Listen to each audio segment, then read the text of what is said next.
Kam kënaqësinë të kem në studio ekspertin e kriminalistikës Artan Ergjepi, mirë se erdhët. Mirë se u gjeta, faleminderit për ftesën. Një operacion shumë i rëndësishëm, madje e cilësoi Dumani si historik këtë operacion me autoritetet finlandeze. Çfarë e bën më të rëndësishëm në raport me linjat të tjera të trafikut të zbuluara deri tani, ku shqiptar duket se kanë përfunduar në bashkëpunime të tilla për trafikun e drogës deri në Amerikën Latine? I rëndësishëm, sepse Dumani ka informacione që ne nuk i kemi, ndoshta dërkush shkojnë fijet edhe sa njerëz dhe sa me që u shpreh për disa 4-5 grupe, domethënë dhe sa fije multiplikojnë është tjetër gjë, domethënë, po në aspektin sasior nuk më duket në rëndësi e madhe, ka kape më të mëdha nga Spaku, nga policia kriminale e tjera. Sa i përket lëndës narkotike? Disa shumë kape më të fuqishme. Patën ja 2 vjet pauzë porti Durrësit që për të vërtetë është pauzë e dyshim, domethënë është pauzë që të letë mendosh ose mafja ka ndruar linjët ose ka patur një pakt që të mos shqetësohet mafja 2-3 vjet, se para 2-3 vjetësh këtu kemi qenë edhe kapeshin 500-600 kg 100, domethënë nuk goditën fuqishëm linjat e trafikut drogës. Kurse në aspektin e shtrirjes ndoshta të goditjes së rrjetit, ndoshta mund të jetë nga më të rëndësishme, por këto informacione nuk kemi personat në emër. Derisa të caktohen masat e sigurisë. Dhe mbase mund gjykojmë ndryshe, mund të jetë një kështu në vazhdimin e PR-it Spakut, që për hir vërtetës unë i takoj atyre që e vlerësojnë në punën që bëjnë. Sidomos në planin politik, deri në periudhën zgjedhore, ka vepruar mirë, ka proceduar në mënyrë shumë bindëse, domethënë. Në aspektin politik, keni parasysh vitën parë, nuk kemi, se në aspektin kriminal, Prokuria Krimet të rënda ha diskutim, po ka ecur, nuk është s'ka ecur, për jetë vërtetës, domethënë. Edhe në ato politik, me shumë pikpyetje të paktën për shkak të zgjedhjeve. Jo, për shkak të zgjedhjeve nuk jemi më aty ku ishim, thash deri në periudhën e zgjedhjeve, që t'jemi ndershëm. Mund t'ja sqaroj edhe këtë pikë pse jo. E ndalemi më pas. Le të qëndrojmë te kjo linjë e trafikut të drogës të zbuluar. Si shpjegohet zgjerimi i aktivitetit të trafikut të drogës, angazhimit të shqiptarëve tashmë në vendet nordike? Shqipëri vërtetës se duket sigur ka pasur shtrirje më herët dhe po zbulohen së fundmi, apo është një drejtim rishtas si linjës së trafikut? Mund të ketë qenë në netim edhe ndoshta tani erdhi fundi, ndoshta tani u planifikuat goditet, këtë nuk e them dot, por për të mos ta nxjerrë vendin, sepse ne këtu jetojmë, duam këtë vend dhe te ky vend shpresojmë të isim dhe nipër, se fëmijët janë rritur xha. Në Shqipëri, përveç se ndërtohet e shitet drogë, duke mos ndjekur disa biznese tjera, çfarë bëhet tjetër, trafikohet drogë. Këto janë tregues që, kështu që mua nuk më çudit fare 300 kg kanabis e tjera. Jo se nuk është asgjë, më kuptoj drejt, domethënë, po në raport me sa tonë u kapën në frakull e tjetër, po të llogaritësh me përqindje, dalin sasia jashtëzakonisht të larta, kështu që në këtë kuadër, pa dashur ta injoroj punën e Spakut.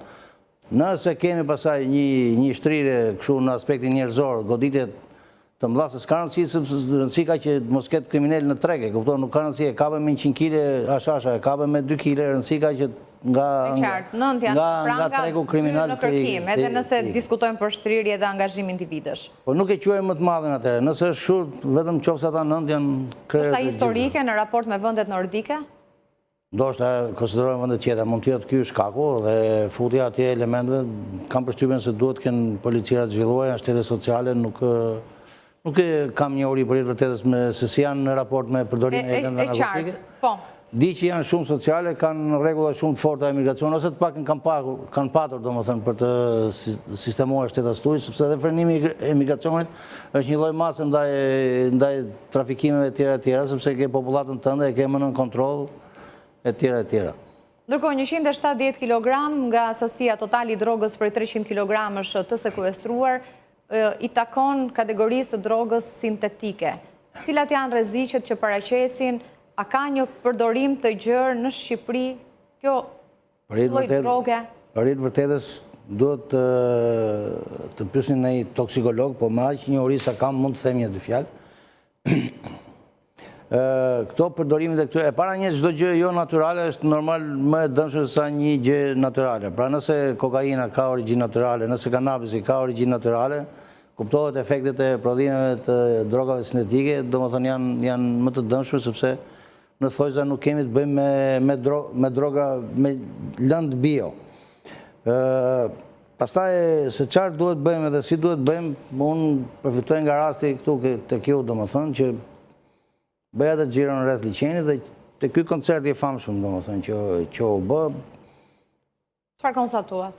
Konstatova një djalë shtrirë aty që nuk është se prita të vinte ambulanca me shokët e vetë, ndoshta kishte filluar nxeja me lëndë narkotike pa hyrë akoma në koncert, do më thënë. Kështu që është mirë që të jemi më të kujdesshëm nga këto organizime, sepse janë turma që nuk është se i menaxhon dot në aspekt. Atë policia kishte marrë shumë masa, po masat më të larta ndoshta ishin më syje pa bilet aty, shikojnë ata të famshit që për vërtetës janë jashtë interesit tim. Pa dashur të fyr, domethënë duke i vlerësuar, po që janë në shije të ndryshme, ndoshta absolutisht ishin kryesisht për të rinë këtë radhë. Tamam, po që domethënë duhet këtë masa dhe të tilla, domethënë që të mos priremi shumë mbas tyre duke përjashtuar këtë mbas tyre festivaleve që bota i ka problem, domethënë. Gjatë 2 viteve të fundit. Nuk është jemi hajka e policisë. E qartë. Gjatë 2 viteve të fundit ka pasur një sër operacionesh edhe pranë shkollave, qofshin ato 9-vjeçare, qofshin ato të mesme. Sa problem është trafiku, shpërndarja e lëndës narkotike pranë institucioneve arsimore në Shqipëri aktualisht? Unë e kam thënë dhe them që policimin komunitet ka dështuar, mbase më vonë mund ta diskutojmë edhe këtë idenë e kryeministit. Për mua rendin e bën policia e shtetit, jam për policitë shtetit dhe jo policimin komunitet. Shkollat duhet të kthehen në istikam, pra nëse ka drogë, se drogë ka sa duash të si, nuk kemi pse të fshejmë në treg, domethënë, edhe po ulet koha e përdorimit, mund të bëj një sugjerim fare kështu miqësor. Shkoni të shtunë diel tek urgjenca, vini kamerën aty dhe kur të shikoni fëmijë të mirë, të pamshëm, të familjeve të mira, të veshur mirë, të mirëushqyer, e kupton, jo të degraduar që përfundojnë në urgjencë. Mund të shikoni vetë, një gjysmore dava atje dhe shikoni që ka një prekje masive të njerëzve nga droga. Nuk kam qenë për arsye tjera shëndetësore, ca tafërmit e mi të vjetër, kështu që i kam shoqëruar dhe i parasysh domethënë. Çfarë përdoret kryesisht? Nuk është se kam idenë, e keqja më e vogël është që të përdoren lëndë pastra, kemi thënë edhe herë tjera. Po e themi prapë, domethënë ka dëme të shtuara nga përzierës jo të mirë, le të themi, ose shumë më të dëmshëm. Mund të jetë përzierësi më i dëmshëm se sa vetë droga.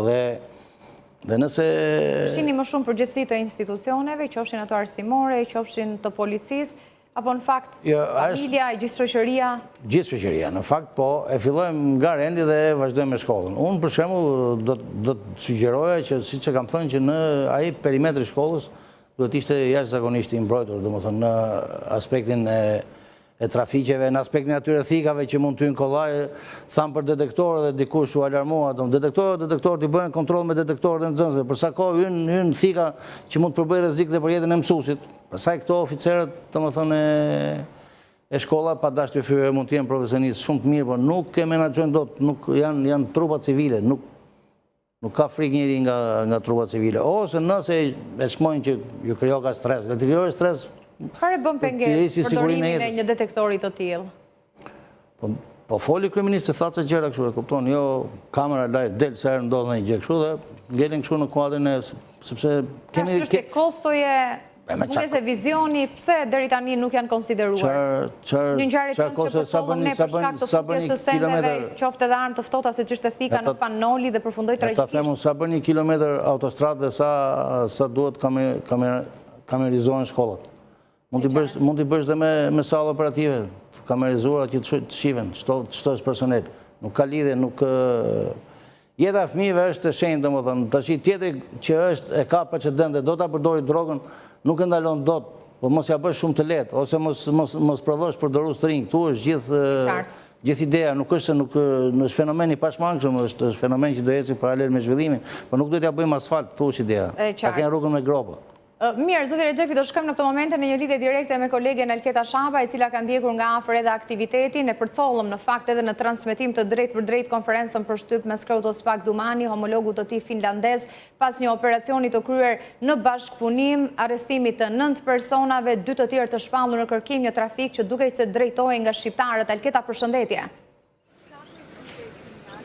Të përshëndes, Dafina, sa pa ka mbaruar konferenca në Prokurorinë e Posaçme Antikorrupsion, një konferencë e cila u mbajt mes prokurorëve të Prokurisë Posaçme Antikorrupsion dhe disa përfaqësuesve të Prokurisë Helsinkit në Finland, ku bëhet fjalë për një operacion i cili është kryer mes 2 shteteve, një operacion i cili ka çuar në goditjen e disa grupeve kriminale dhe në ekzekutimin deri në këto momente të 9 masave të sigurisë, janë 11 masa në total të lëshuara nga Prokuria e Posaçme Antikorrupsion, ndërkohë që 2 persona mbeten ende në kërkim nga ana e policisë, një operacion i cili është kryer mëngjesin e sotëm nga ana e policisë së shtetit, ku kanë marrë pjesë rreth 110 efektiv në të gjithë vendin për të bërë të mundur arrestimin e këtyre personave, ku 79 prej tyre janë kapur deri në këtë moment. Bëhet fjalë janë 4 grupe kriminale të cilat kanë operuar në trafikun e lëndëve narkotike, kryesisht të kokainës, së marijuanës, por edhe të lëndëve sintetike, sipas Prokurisë Posaçme Antikorrupsion, dhe është hera e para për rast i parë i një grupi kriminal ku kemi një interes kaq të lartë për të marrë me drograt sintetike. Në total, sipas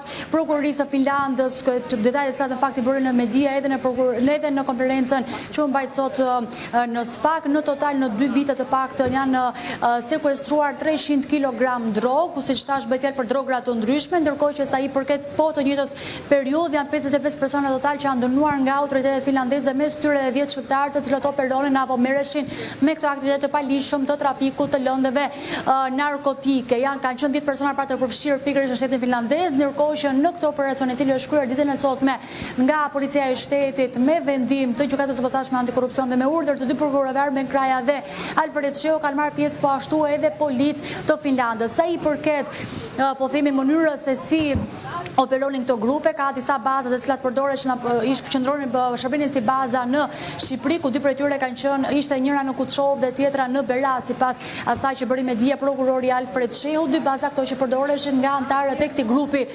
kriminal, ndërkohë që sa i përket emrave të personave nuk kemi mundur ende të sigurojmë ndonjërin prej tyre, duke qenë se Prokuria Posaçme Antikorrupsion është gjithnjë e rezervuar në vendin e emrave sa i përket çështjeve që janë ende në tim. Që nuk do të jepen emrat e tyre derisa të bëhet rivlerësimi i masës së sigurisë. Në fakt, nëse janë të arrestuar, pse mbahen në të fshet? Po flasim për ata të 9, jo 2 në kërkim. Pikërisht në fakt, zoti Dumani nuk tha që nuk do të jepen emrat deri në momentin që do të bëhet vlerësimi i masave të sigurisë, ai tha që jepen emrat vetëm në momentin që merren zyrtarisht të panderur nga Prokuria Posaçme Antikorrupsion. Pra, për gjatë gjithë kohës që këta persona janë në hetim dhe janë si persona të dyshuar nga ana e organit të akuzës, emrat e tyre nuk jepen apo gjeneralitetet e tyre nuk bëhen të ditura asnjëherë nga ana e Prokurisë Posaçme Antikorrupsion, as në konferenca të tilla apo të ngjashme ku patëm edhe pak javë më parë me operacionin tjetër të koduarura që u bë po nga Prokuria Posaçme Antikorrupsion, por nuk kemi patur emra as në operacione ndoshta dhe më të vogla apo edhe të përmasave të tilla nga ana e Prokurisë së Posaçme Antikorrupsion, pasi sipas tyre i bëhen publike emrat në faqen zyrtare të Prokurisë së Posaçme vetëm në momentin që kemi një përfundim të plotë të hetimeve, një kopshtet të dosjes, një dosje që çohet për gjykim në Gjykatën e Posaçme Antikorrupsion, dhe kemi zyrtarisht persona të marrë të pandehur për të prerur të arrestet dhe janë ekzekutuar. Hetimeve paraprake. E qartë. Mirë, Alketa, të falenderoj për gjithë informacionin e përcjell. Si e shihni këtë qëndrim të SPAK, edhe pse urdhër arrestet janë prerë, ka një konfirmim të gjykatës për t'i mbajtur fakti, ndoshta të pa publikuar emrat e tyre. Me që bashkëpunojnë me këtë ekipin finlandez, suedez, danez, çfarë ishte kjo? Ndoshta e kam pjesë. Është një standard i kërkuar prej tyre? Ndoshta mund të them një rast nga eksperjenca ime, për shembull ne kur pyetëm një ekspert gjermane që në çfarë konkluzioni arrini me ADN-n, asnjëherë Gjermania nuk tha që ne themi që është të zem krasuar me ADN-n e Artanit është Artani. Gjermania tha, ne arrim në konkluzionin që 1 në 10 miliard është i njëjtë.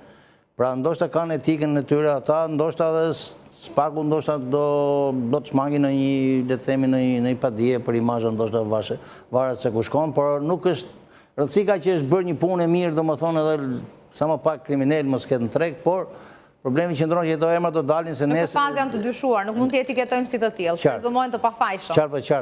Nese më, domethënë ideja është dakord. Shi ata për dekoruar nuk janë shoqëruar aty, po nese, dakord, e ndrejt termin, jeni shumë me saktë, domethënë. Por emrat do dalin sepse do më thënë ata të shkojnë për mas sigurie. Po, në momentin që do të paraqiten në gjykatë, me sa duket do të bëhet. Ja polici shoqërojnë grupi gatshëm tjetër treti, do më thënë gazetarët aty janë, dhe kështu që nuk është në kuriozitet i madh. Në sika që është bërë një punë e mirë dhe thash, nuk e shoh nga më të mirat në kuptimin. Nëse ata ishin të përfshirë më herët në aktivitete të tilla, pra janë të skeduar.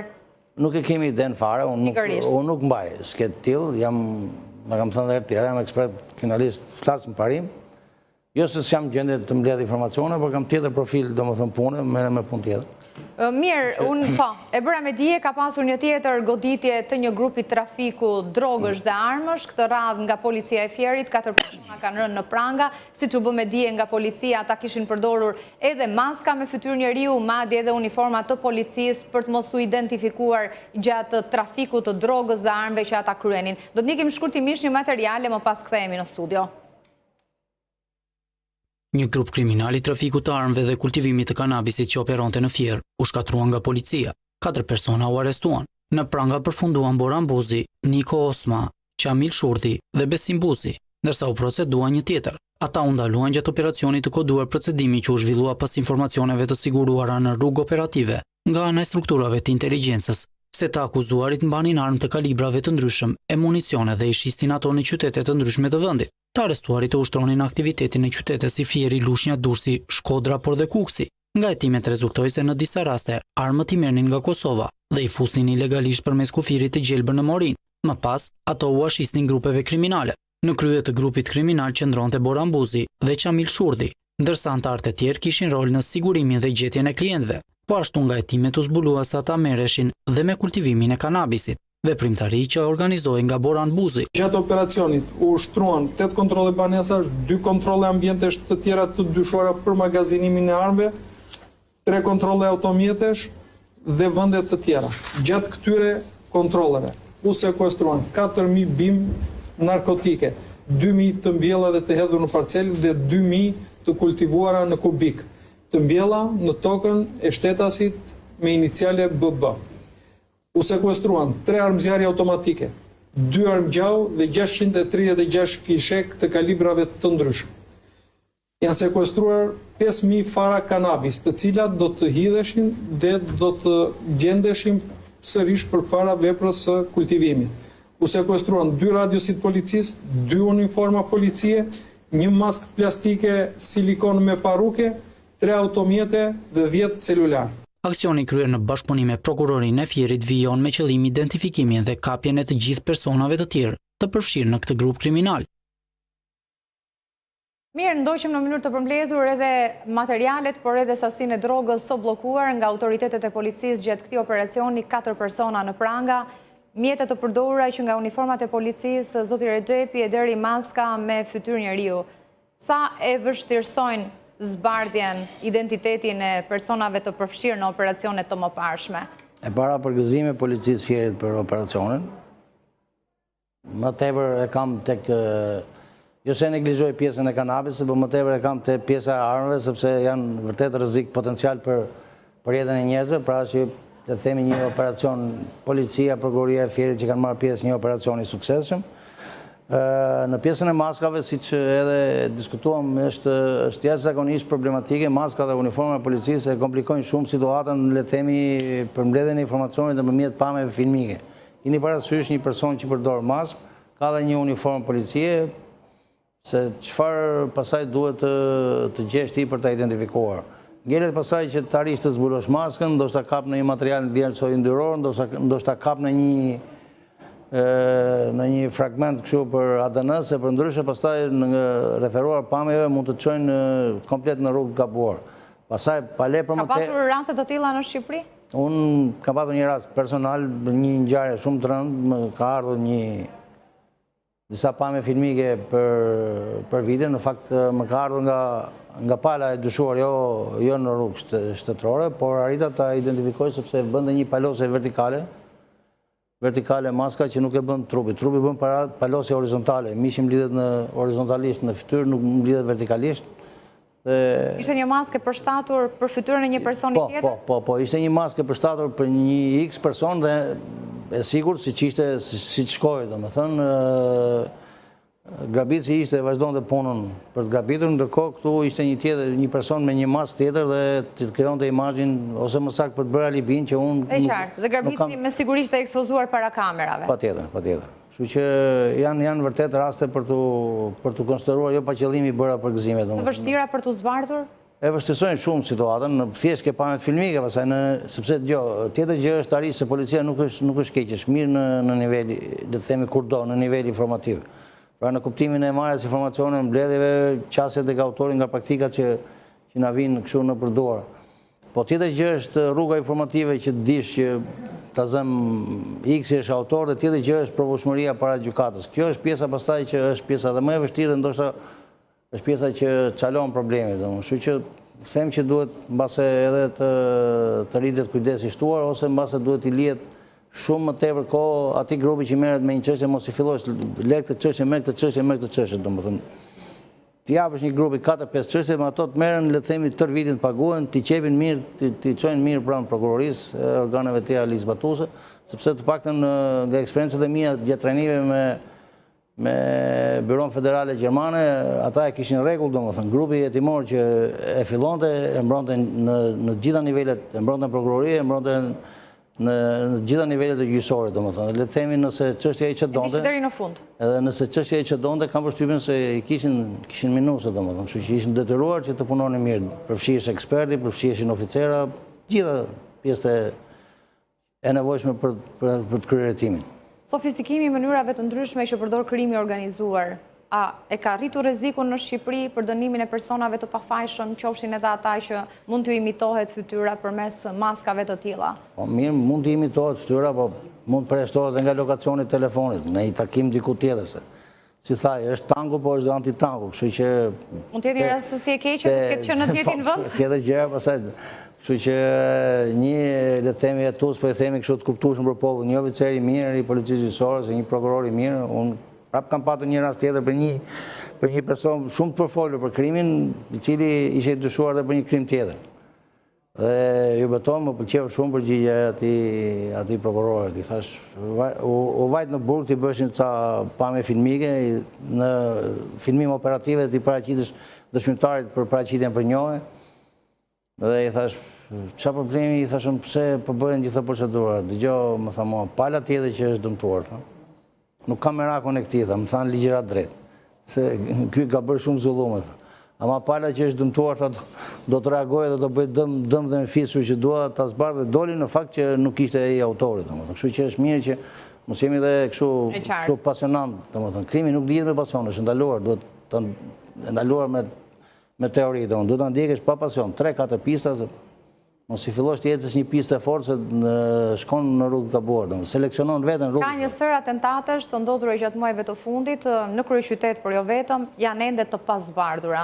Një prej tyre është atentati në Lundër, e keni përcjell edhe ju, ku ran pre disa fëmijë të mitur, 2 prej tyre u plagosën, njëri madje në gjendje të rëndë për një kohë të gjatë. Çfarë e pengon policinë? Është ndërhyrja jo në kohë, i mungon eksperjenca e mjaftueshme, neglizhojnë? Çfarë? Pse jemi në këtë situatë? Unë për mendimin tim, aq sa kam dëgjuar në media, nuk është se kam grumbulluar informacion, siç u thash dhe më parë. Kam përshtypjen se aty është lajthitje në objekt, në pamje të parë. Lajthitje në objekt quhet që godet një njeri tjetër në vend të tjetër. Dhe mund ta ndjekësh për qindra metra duke i qelluar? Po, atëherë si themi, kanë qenë fëmijët objektiv? Jo, nuk e themi, po. Ka qenë jati. Kemi të bëjmë me amator. Ka qenë jati dhe i vran fëmijët, ka qenë shoferit, domethënë, e kupton. Nëse ideja është këtu, domethënë, doja të dilja diku ke vështirësia e zbulimit, domethënë. Në momentin që është lajthitje në objekt, momentin e marrim si pistë mundshme. Në qartë, po, u gabua shënjesa. Është lajthitje, po, bravo. Shumë e saktë, si për e kuptueshme për njerëz se ishte me term shumë. Lajthitje në objekt. Atëherë në moment që është lajthitje në objekt, vështirëson dhe zbulimin. Sepse do jetosh 3-4 pista ta zem, të më falin të afërmit, po i marrë kështu, si shembull, një pistë ndoshta për shoferin që pritet që ishte heroi, shpëtoi etj. Një pistë ndoshta për teatrin, kështu që në këtë kuadër, nëse është lajthitje, je totalisht në rrugën e gabuar. Kështu që ndoshta kjo është pjesa më ashtu, plus pasaj që është krim lëvizjes, po nuk e din çfarë niveli janë hetimet në fakt. le të shpresojmë. Kisha bindjen që do teste mirë, E qartë. Ndërkohë kam dhe një pyetje të fundit, si e pat SPAK-un apo task force-ën të angazhuar në raport me parandalimin, por edhe zbulimin e krimeve zgjedhore? Prisja goditje para zgjedhore. Mund t'i ketë shumë, mund të godasi edhe me antitank, figurativisht, domethënë pas zgjedhjeve, por nuk ka asnjë lloj efekti. Ja, po ditë ka një deputet i lidhur, ka bërë krim zgjedhor, ikën, vjen deputet i listës. Çfarë arritëm? Asnjë gjë. E vlerësova reklamën dhe PR-in që ju bën në fillim, dhe u duk se u trëmb tregu dhe këtë e tregoj dhe kryeministri me marrjen e punonjësve atë mbledhjen përpara të gjitha, domethënë u tentua të kurajonte patronazhimin që për mua është një skandal, domethënë e lëm këtë pjesë, ndoshta bëjmë në analizë tjetër. Kështu që unë doja që 3-4 le të themi dënime model para zgjedhjeve do ishin me E pati të vështirë është kërkon kohë, zbulueshmëria e krimeve të tilla? Apo ishte pak pasive task nuk e besoj se ka patur të vështirë, ndoshta monitorimi të gjithë qendrave, po strategjia që kanë ndërtuar ata e dinë. Unë do isha e strategjisë edhe në fakt këtë prisim, domethënë 2-3 goditje model le të ishin çfarë do lloj niveli, kupton, 2-3 goditje model që të trëmte. Kemi parë pa me filmike ku kërkohet ndihma e policisë, policia nuk vjen, për shembull nëse është fjala për rastin e duket Erion si i kisha ai, për mua direkt duhet të shkonin në agjendat e BK-s, domethënë. S'kishte vend për të diskutuar, aty 3 orë nuk vjen policia, kështu që nuk e pat në angazhimin e duhur. Jo. Mbrapa thash, mund të ketë super goditje, por që nuk ndreqin gjë. Ideja ishte ta barazosh betejën, kaq është, domethënë se pastaj kush fiton, nuk ka asgjë të keqe, ta gëzojë që fiton. Ju falenderoj për kohën tuaj. Faleminderit dhe ju. Shkojmë në një hapësirë të shkurtër publicitare, kthehemi pas pak.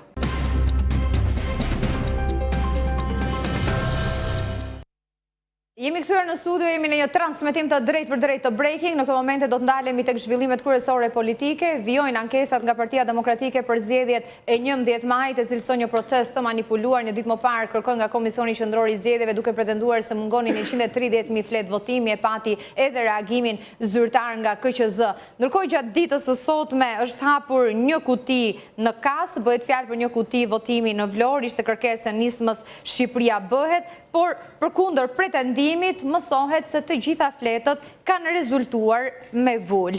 Me mua në studio për të diskutuar mbi zhvillimet politike, ankesat, në fakt ka një sër ankesash nga kandidatë të listës së hapur, të cilët nuk u legjitimuan pranë Kas, tashmë po bëjnë rrugtimin deri në kolegjin zgjedhor. Një ditë më parë bëri deputeti kandidati i Partisë Demokratike për deputet në listën e hapur të Tiranës, Ali Mehmeti, e po ashtu edhe kandidati shehu që ishte në qarkun e Kuksit, po i Partisë Demokratike. Kam kënaqësinë të kem në studio për të diskutuar mbi zhvillimet, por edhe pretendimet që vinë për këtë proces të pretenduar si të manipuluar, çfarë pritet të ndodhë mëtej edhe për qeverinë e re dhe për qeverisjen në 4 vitet e ardhshme në këtë mandat të 4 të kryeministrit Rama.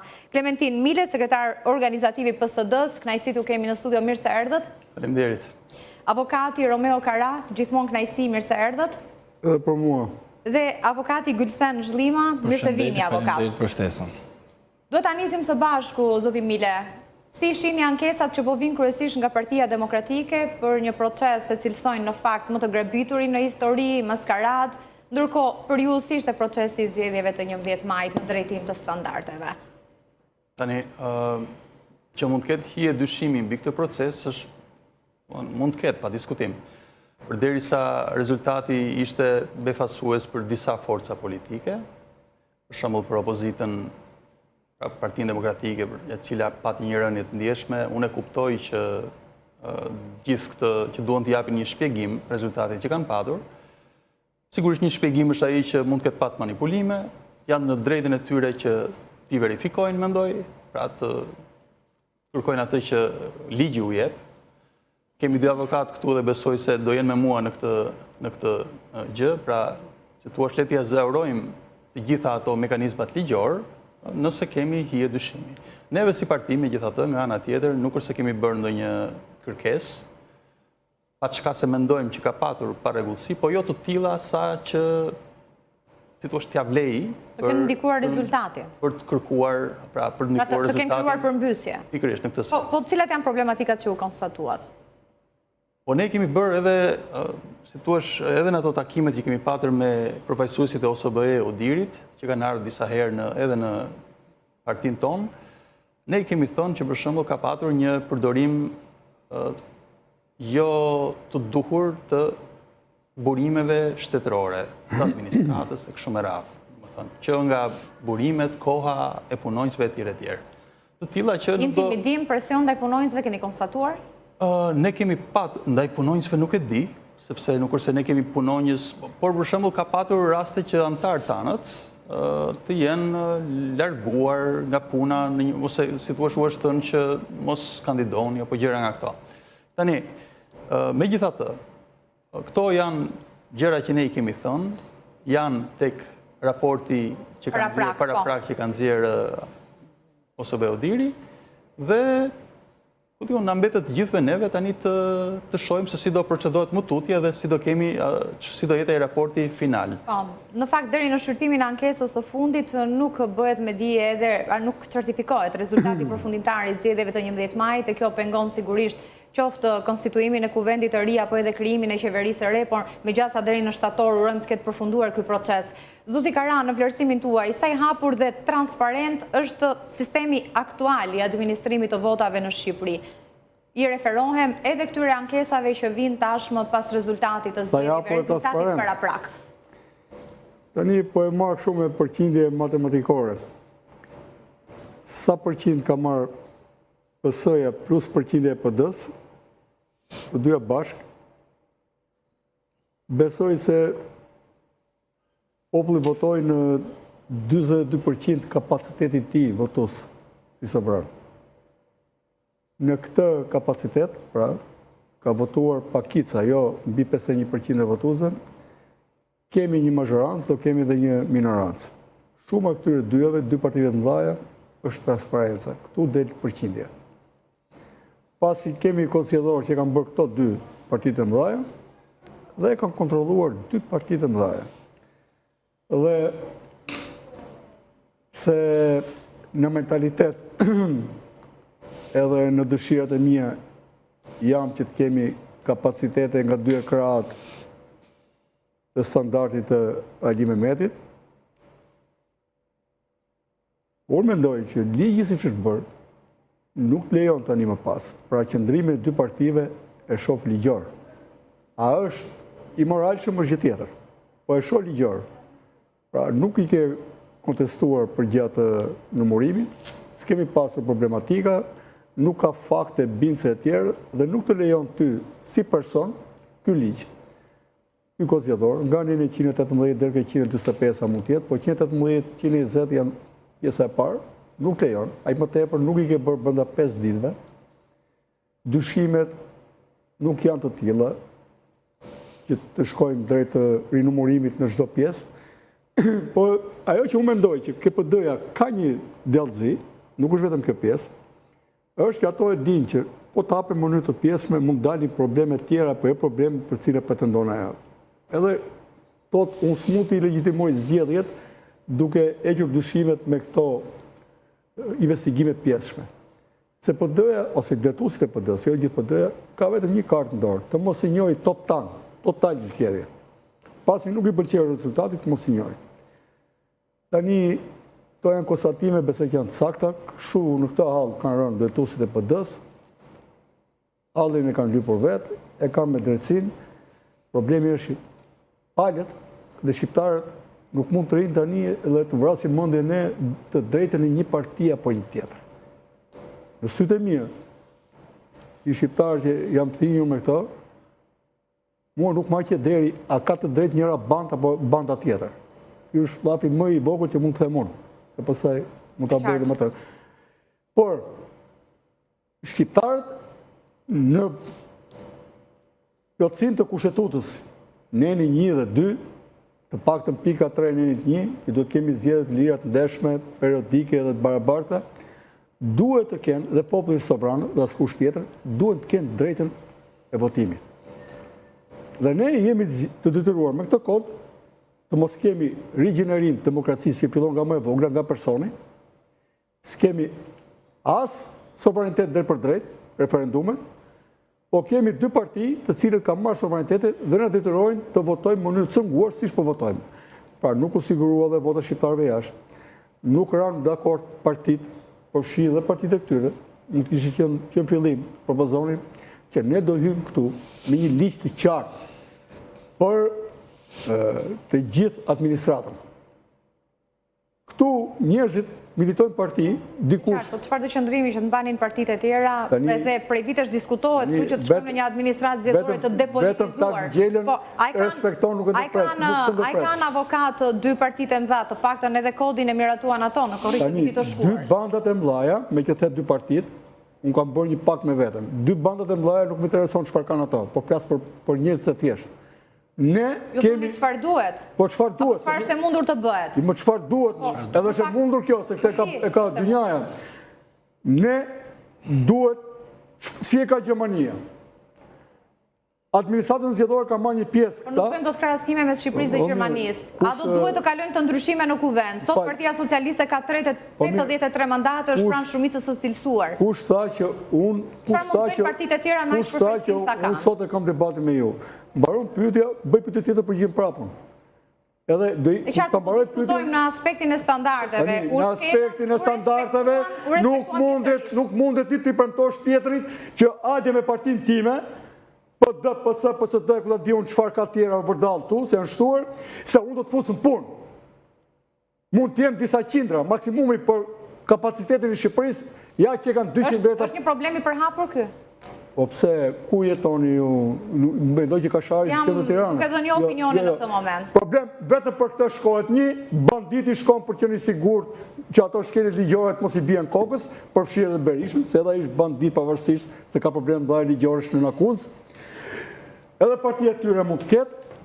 Pjesa tjetër shkon për të ruajtur monopolin e tregut, si mund të shkosh i zgjedhjet lira të ndeshme, pa liruar të tregun e lirë, që atë zgjidhura. Një pikë të rregullosh, vetëm zgjedhjet e lira të ndeshme ke rregullosh Shqipërinë. Një pikë të rregullosh, minimumin etik ke rregullosh Shqipërinë. Ka shkuar pa është vullneti për t'i bërë këto. Vullneti i kësaj klase politike. Jo që nuk është. Po a ka mundësi ta cungojnë fare e ta lënë kështu, ta lëmë zgjedhjet, s'po i bëjmë, po mblidhemi në dy, po marrim një monedhë, po e hedhim koka pil dhe kush fitoj. Edhe kështu mund të arrijnë nesër këta. Po çfarë i bëjnë se duan disa standarde për të qenë të justifikueshëm të jenë pushtet apo në opozitë. Kjo është. Për ne themi shqiptarëve, nuk keni asnjë standard. Po më kujtohet një deklaratë që bën shpesh deputeti demokrat Tritan Sheu, regjimet rrëzohen me revolt popullore. Tritan Sheu. Më kujtua në vijim të deklaratës tuaj apo opinionit që dha tani. Edhe e gjetet mja për Tritani për shembull kur unë kam thënë i pari. Ka thënë Rusoi përpara Tritani dhe përpara meje dhe ka thënë kur nuk zbatohet kushtetuta, drejtat e njeriut e tjerë, populli jo ka drejt, po e ka për detyrë të ngrihet e të rivendosi kontratën sociale. Kontrata sociale është prishur. Dhe Gjermania thot pikërisht për administratën. Nuk mund të ekzistojë një njësi qendrore. Po do ta diskutojmë se po ndalemi te zgjedhjet. Më pas se çfarë mund të bëhet në Edhe një herë përmend Tritanin, po t'jap Rusoin dhe nuk e do. Nuk mund të ekzistojë një njësi qendrore për rekrutimin. Pra të mos ketë e dytë pjesa tjetër. E qartë. Po mos e devijojmë. Çfarë mund të bëhet dhe se si duhet të jenë lëvizjet më pas i diskutojmë. Pika tjetër se se ka mbaruar. Kur heqet nga puna të njerëzve të trajtohen penalisht si shpërdorim të tyre dhe të paguaj ai dëmin që bëhet në civil, atë do fillojë të kemi drejtësi edhe votimi do të jetë më ndryshe. Të dalim nga votimi meskin, e dalim votimin e parinëve. Jemi në kushte çfarë duhet të bëjmë dhe cilat janë mundësitë i diskutojmë më pas. Unë kam akoma për të. Po se si mund të bëjmë. Po ke problem se unë them më shumë se 3 partitë bashkë edhe avokat, po diskutojmë standardet, problematikat e deri tani. Më pas do të shkojmë nga shtatori e tutje. Zhllima, Partia e Lirisë pati një kërkesë dje në Komisionin Qendror të Zgjedhjeve, ishte pjesë e koalicionit Aleanca Shqipëria Bëhet. Konkretisht ka kërkuar rinumërim të votave. Po, në Golem madhështore, pa diskutim, Aleanca për Shqipërinë madhështore. Në Golem, në Synej, Helmas dhe Luz të vogël.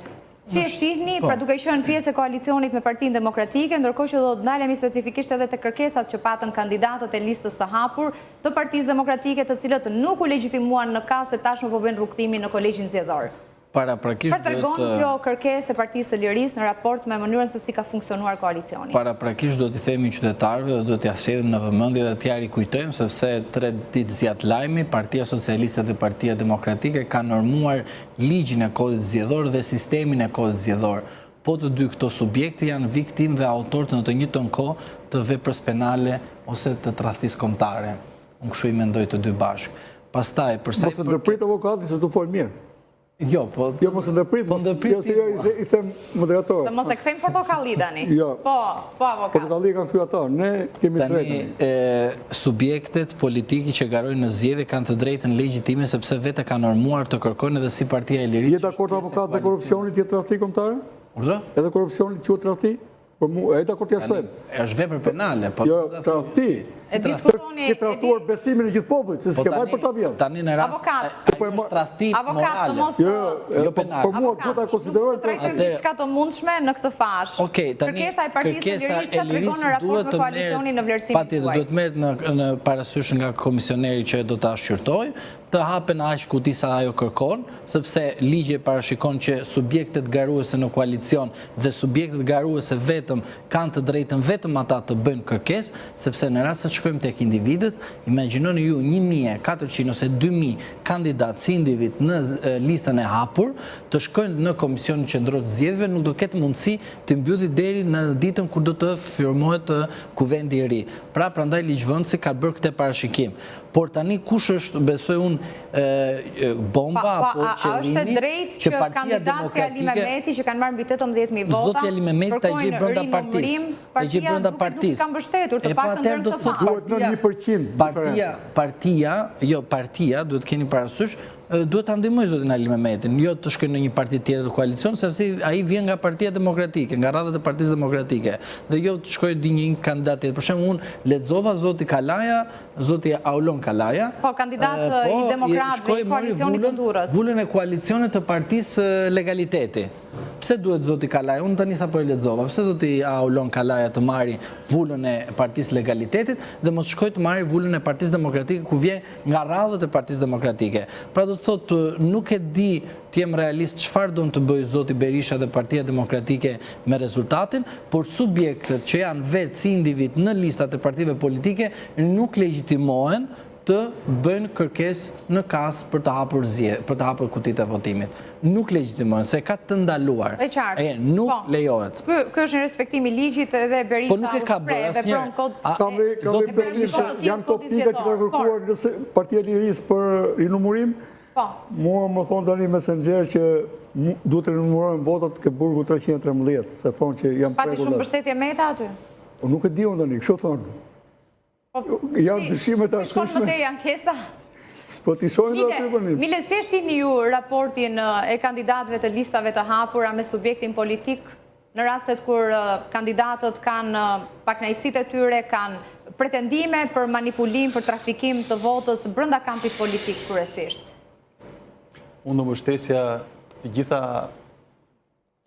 nismat e kandidatëve për të gjetur drejtën e tyre, qoftë ligjore, nëse mbështeten nga subjekti politik, pra nga partia, qoftë të drejtën e tyre brenda partisë. Në fund fare janë, për shembull, me që përmendet zotin Ali Mehmeti, është pjesë e një formacioni politik, i njeh rregullat e funksionimit të asaj partie, ka rënë dakord me to, dhe vetëm ai e di nëse janë zbatuar apo jo.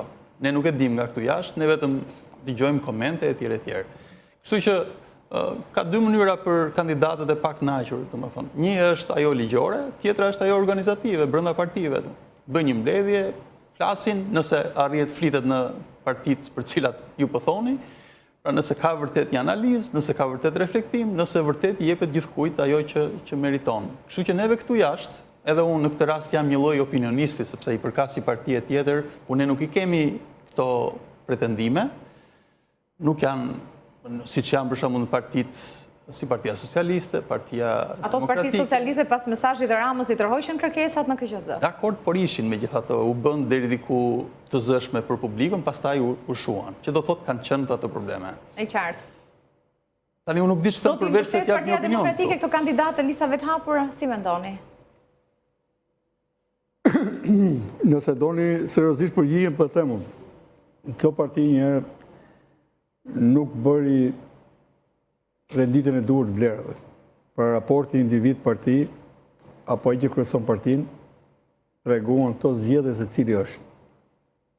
Pra kjo parti që në fund fare mendoj që po vinte do rikthente votën e lirë të shqiptarët. Ky ka qenë një nga thirrjet e mëdha të Berishës. Që doj që tek primarët. Dhe nëse në këtë parti do të fitonte meritokracia, shkalla parë për treguar që je kundër korrupsionit, kundër padrejtësisë, është t'i hapësh rrugën meritokracisë.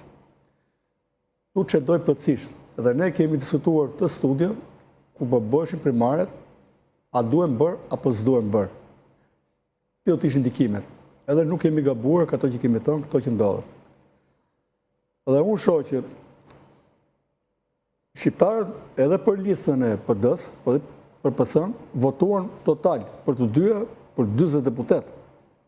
Pjesa tjetër ishte siguruar në mënyrë pa drejtë. Pra gara nuk ishte drejt as brenda partisë. Jo më pasaj me njerëz tjerë. Tani ne kemi mohuar me këtë kohë zgjedhore të drejtën e individit. Dhe prandaj duhet humbin, përfshirë dhe mikun tim Ali Mehmeti, për kuptuar se nuk e garantuar brenda partisë tyre. Nuk jam budallar, kam thënë kampionimi matematik, që syren këto lloj zgjedhjesh. Se ti shkon të përfitosh nga partia. Realisht nuk do shkonte njeri, ke qerre në katosur që këtë PD. Shkon aty në bas Berishës, mendon që do fitosh. Por nuk të del vlera as brenda partisë, as jashtë. Nuk e ketë garantuar, po s'ishe në një kompromis të eshtur me të që ti pëlqesh atij tjetrit. Dhe ti kur nuk e shformon veten deri aty, ndihesh i zgënjur. Ku janë të drejtat tona? Kur ti mohon dhe shqiptarit të ndershëm, tek njeri tjetër ai. Se themin ne, gjithë preardhja ka ardhur nga Adami, nga një njeri, gjithë njerëzimi. Kush vetë njeri ka vrarë gjithë botën? Kush prek interesat e drejtat e njeriu ja ka prekur gjithë botës? Kto janë motot të mëdha të njerëzimit. Pse një shqiptar i të ndershëm nuk e lejohet të konkurrojë vetëm për të qenë në postin më të lartë të Republikës së Shqipërisë? Pse nuk i lejohet? E qartë, janë këto pasojat, një pjesë e pasojave të kodit zgjedhor. Pasojat që njerëzit hynë atje në atë katraur, e dinin që është ajo gjendja atje, pastaj si pëlqej rezultati. Unë e dija, dhe sot kemi lajme më të kopshëm që mallshtoria Kalaja mund të largohet nga PD-ja. Si ta durojmë këtë? Ndërkohë, dhimbjen në forcë. Cilat janë pritshmëritë që ju keni nëse do të ndryshojë ky kod zgjedhor? Tashmë Partia Socialiste ka 83 mandate, shumë pranë shumicës së cilësuar. Edhe Gonzato, në fakt, ambasadori i Bashkimit Evropian, u shpreh se tashmë nuk mund të ketë shfaqsim për këtij subjekti politik. Edhe Berisha do të votoj si tot PS-ja nëse do jepet pavajësia. Po çfarë do të ndodhë në vlerësimin tuaj? Do të ketë pranë, do ta ndryshojë? Berisha do të votojë, kjo është e qartë. Dhe votoj dhe në korrik në fakt, nuk përmend lajm. Nuk e kapet. Po, nëse edhe Berisha do të votojë çfarë tot PS-ja nëse do jepet pavajësia, nuk do largohet gjyqtare që ka konflikt drejt për drejt. Po këtë radhë Partia Socialiste nuk ka nevojë për votat e Berishës. A do t'i bëj këto ndryshime të kodit? Po diskutojmë për kodin zgjedhor, po diskutojmë, janë 12 qarqe, zona zgjedhore, mund të shkohet në 2-3 dhe pa e prekur kushtetutën. Fare s'ka përshkuar. Unë nuk mendoj që këtu mund tjetë, dakord, ti mendon, unë e kam iden. Është kjo teza që ekspertët e çështjeve zgjedhore kanë hedhur në shumë diskutim edhe në tavolinë. Morta edhe gjithë Shqipërinë fiton prapë se edhe më keq. Fier, Elbasan, edhe në një zonë tjetër, e dëshojmë si do dali. Zota paranoj tjetër i humbë, që të i bëjmë tani? E dyta nuk e paranon, nuk e ka hallin për humbja politike. A i ka hallin këj procesin brapa që erdhë. Ta po qetësojnë, po japin një gjyqtar që mund t'jetë pro ati. Standardet janë një çështje dhe çfarë po ndodh në Partinë Demokratike është çështje tjetër. Rama, a do t'i bëjnë ndryshimet për shkuar në standardet që ju prisni? Shiko, edhe një të shtim që bën një kinez atje Luminian se mund të ndikoj edhe këte nga Shqipëria. Kështu i themi ne. Se vjen virusi. Vjen virusi. Po, ashtu, pa të në kuptim e kisha. Standardet i ka marrë Lumi. Tu po flasim për interesa. Po që për standarte... Po diskutojmë për në të ardhshme. Po që për standarte, bravo të qofë, ke gjithë personet duhet, mos më ndërprim, ti numëroj standartet, i kam përmënd, që i kam mëna lëkurës time. Po jemi në qëshor. Standartet i them unë.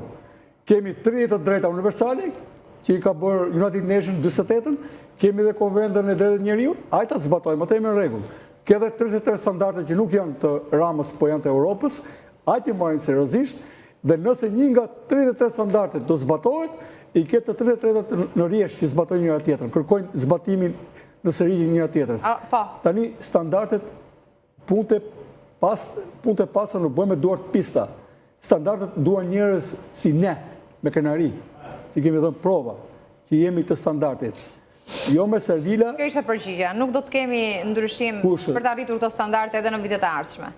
Unë nuk e di, pa ndryshuar emancipimi dhe qasja, duke filluar që nga ne dy, moderator dhe iftuar, kuptimin, pa ndryshuar ne dy qasjen, nuk ndryshon produkti programit. Pa ndryshuar emancipimi shqiptarit thjesht, të mos shkoj për atë bukën e gojës atje ke votimi, nuk ndryshon votimi. E qartë. Zhllima, si e prisni qeverisjen Rama në 4 vitet e ardhshme me 83 mandate tashmë në kuvend? Si e pres? Do më të papritur, si ta pres. Ajo që unë pres është që do të kemi ndryshime në qeveri, pra do të thotë do të kemi njerëz të cilët nuk do të jenë deputet, me sa kam dëgjuar dhe kam marrë informacion, që do të jenë jo deputet, po të është ministrat të cilët e deputetët nuk do të jenë pjesë e kabinetit qeveritar të Rama? Me sa kam dëgjuar, po, nuk do të jenë. Keni shansë, jeni deputet, asyre së tjetër. Ne si jemi, e ne do garojnë. Ku do t'i gjej? Kësa duash, tu 10 futë dhe i të gjeni 100 aji. Po nuk ka rëndësi kjo. Qeverisja e Parti Socialiste në këto situatë që jemi sot me 83 mandate nuk është fare mirë. Pavarësisht se si është rezultati i vjedhur apo jo, i manipuluar apo jo, Parti Socialiste i kanoset një goditje e rënd afatgjat, e cila nuk mund ta kuptoj tani sepse është e emocionuar nga fitore pas fitore dhe gabimet që bën opozita është që është në konflikt të brendshëm të vazhdueshëm edhe nuk bën opozitë reale kundër qeverisjes dhe ke qeverisjes së vendit. Dhe për këtë arsye është e pamundur të dalur në një specifikim të qartë se si do duket qeverisja nga shtatori në vazhdim. Sepse përpara zoti Rama nuk ka hapur letrat e tuhura, të cilat do t'i thotë të popullit shqiptar, a është kënaqur me këtë rezultat apo jo? A ka ardhur ajo? Siguroj që jo. Siguroj që jo. Ka dashur më shumë? Ai nuk bën atë llogarie. Unë kam lexuar shumë qartë. Ai ka humbur 70.000 vota, edhe pse kanë votuar shqiptarët me jashtë. Këtu brenda ka një lloj diferencë votat në qelsinë e tyre. Ka humbur 70.000 votat. 35.000. Po dhe 5. Po mos fute 7. Edhe 5. Matematikën tënde shumëzoj për 2, dalin 70. Ti tish rat. I vëm dhe 3. Por 300.000 ka humbur Berisha. Ai ka humbur 70.000 vota. Dhe 70.000 vota tjetra që unë e godas. Nuk mundesh ti me 2 muaj ministër të marrësh mira vota. Pse merr ti si ministër mira vota? Kur ti s'ke vokacion politik si jep kurkush. Dhe ne do ta shohim mirë të punë. Është drejt për këtë. Kush ne? Ne shqiptarët. Shqiptarët. Ka institucione që paguhen nga taksat e shqiptarëve, SPAK, forca e posaçme për shkak. Po çfarë do bëj ta? SPAK-u e legjitimoi. Pse ku mendoni ju që e drejta jepet vetëm tek ai që paguhet për punë? Nuk kemi gjykatë, s'po themi, ne kemi opinionin të lirë. Gjykata jep të drejtën pas pagesës. Jam ndërprerë prapë. Për përfunduar se duhet shkojmë në publicitet. Po, atëherë, SPAK-u legjitimoi këto zgjedhje, 1, 2, dështuan gjithë partitë politike që mbështesin SPAK-un, nga të gjitha, nga të vjetra më të reja që mbështesin, sepse në këto zgjedhje unë jam i bindur që kanë votuar edhe parcelat e tufinës dhe sharës, edhe në çdo qark që ekzistojnë ato të parcela. Do të diskutojmë me Milen edhe nëse do të ketë një bashkëpunim, një aleancë siç ka ndodhur më herët mes Partisë Socialiste dhe Partisë Socialdemokrate, por do të shkojmë në publicitet e kthehemi pas pak.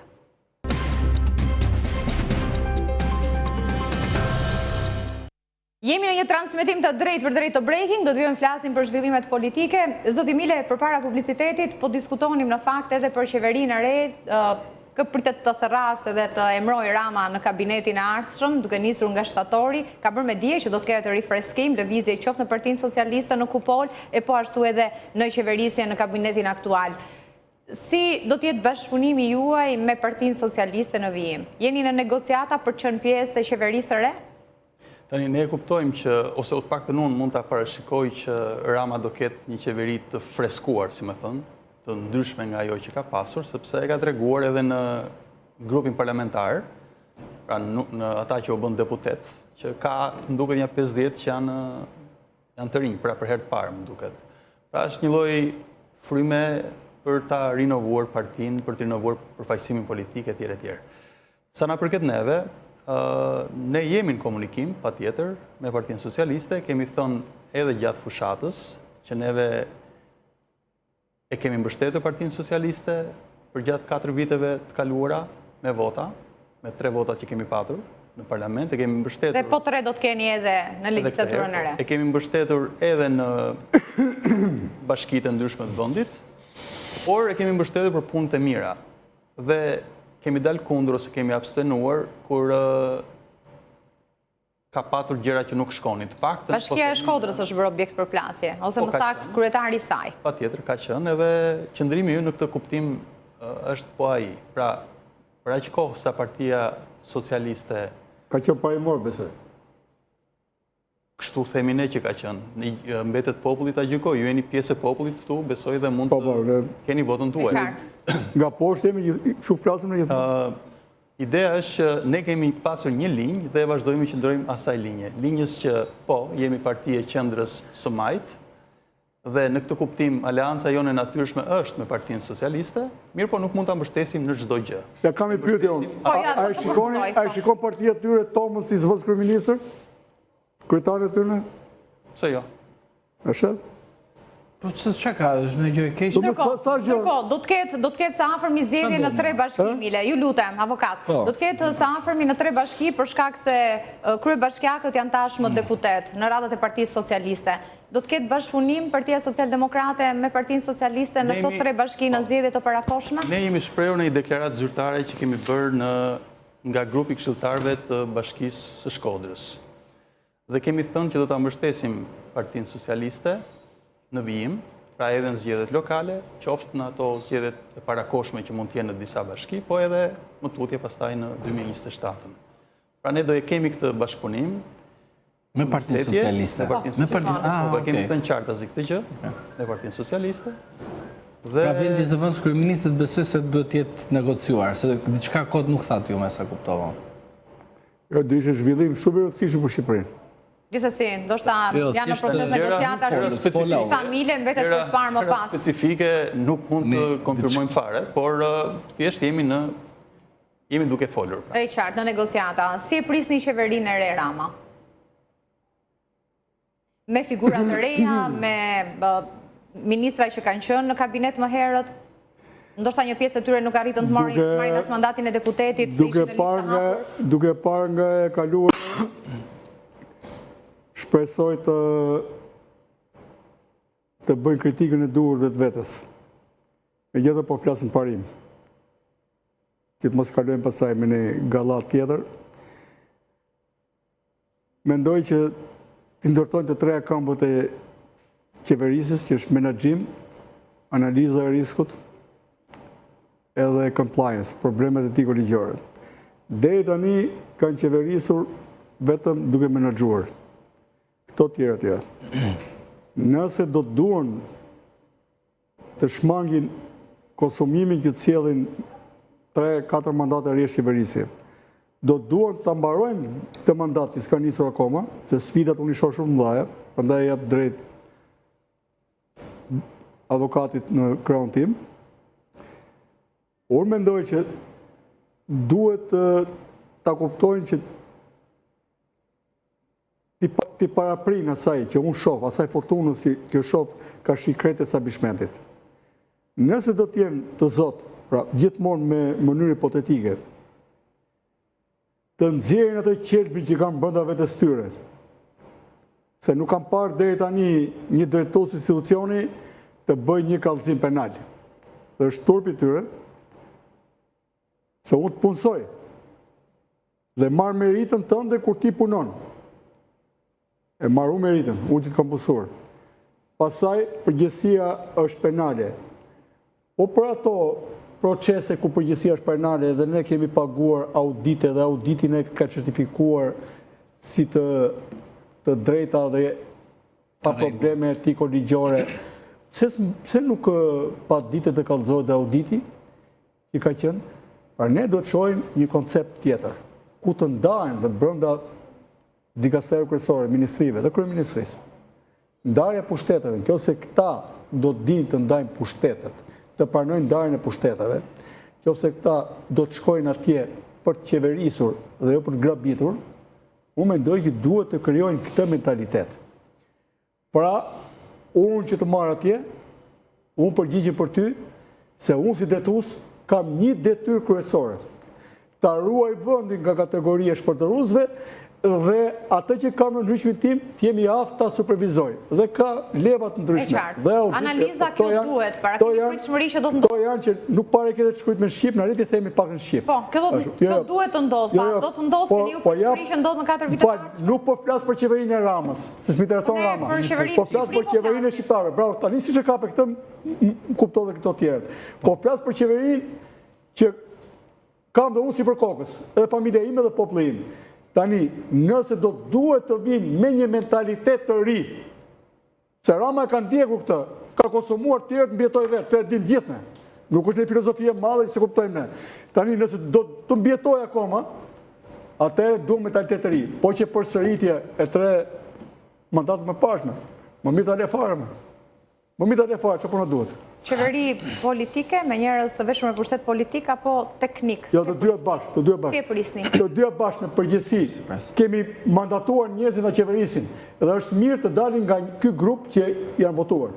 Po, politik. Unë të marrë votat me zotrin këtu dhe qeverisin të këtu, kjo është manipulimi madhë. Kjo s'do të jojët madhë. Nuk kemi votuar një për njëri, po që për njëri, konkuro vetëm si person. Si kam qefun, konkuroj vetëm. Po ti ke bat me një parti dhe me këtë grup qeverisë.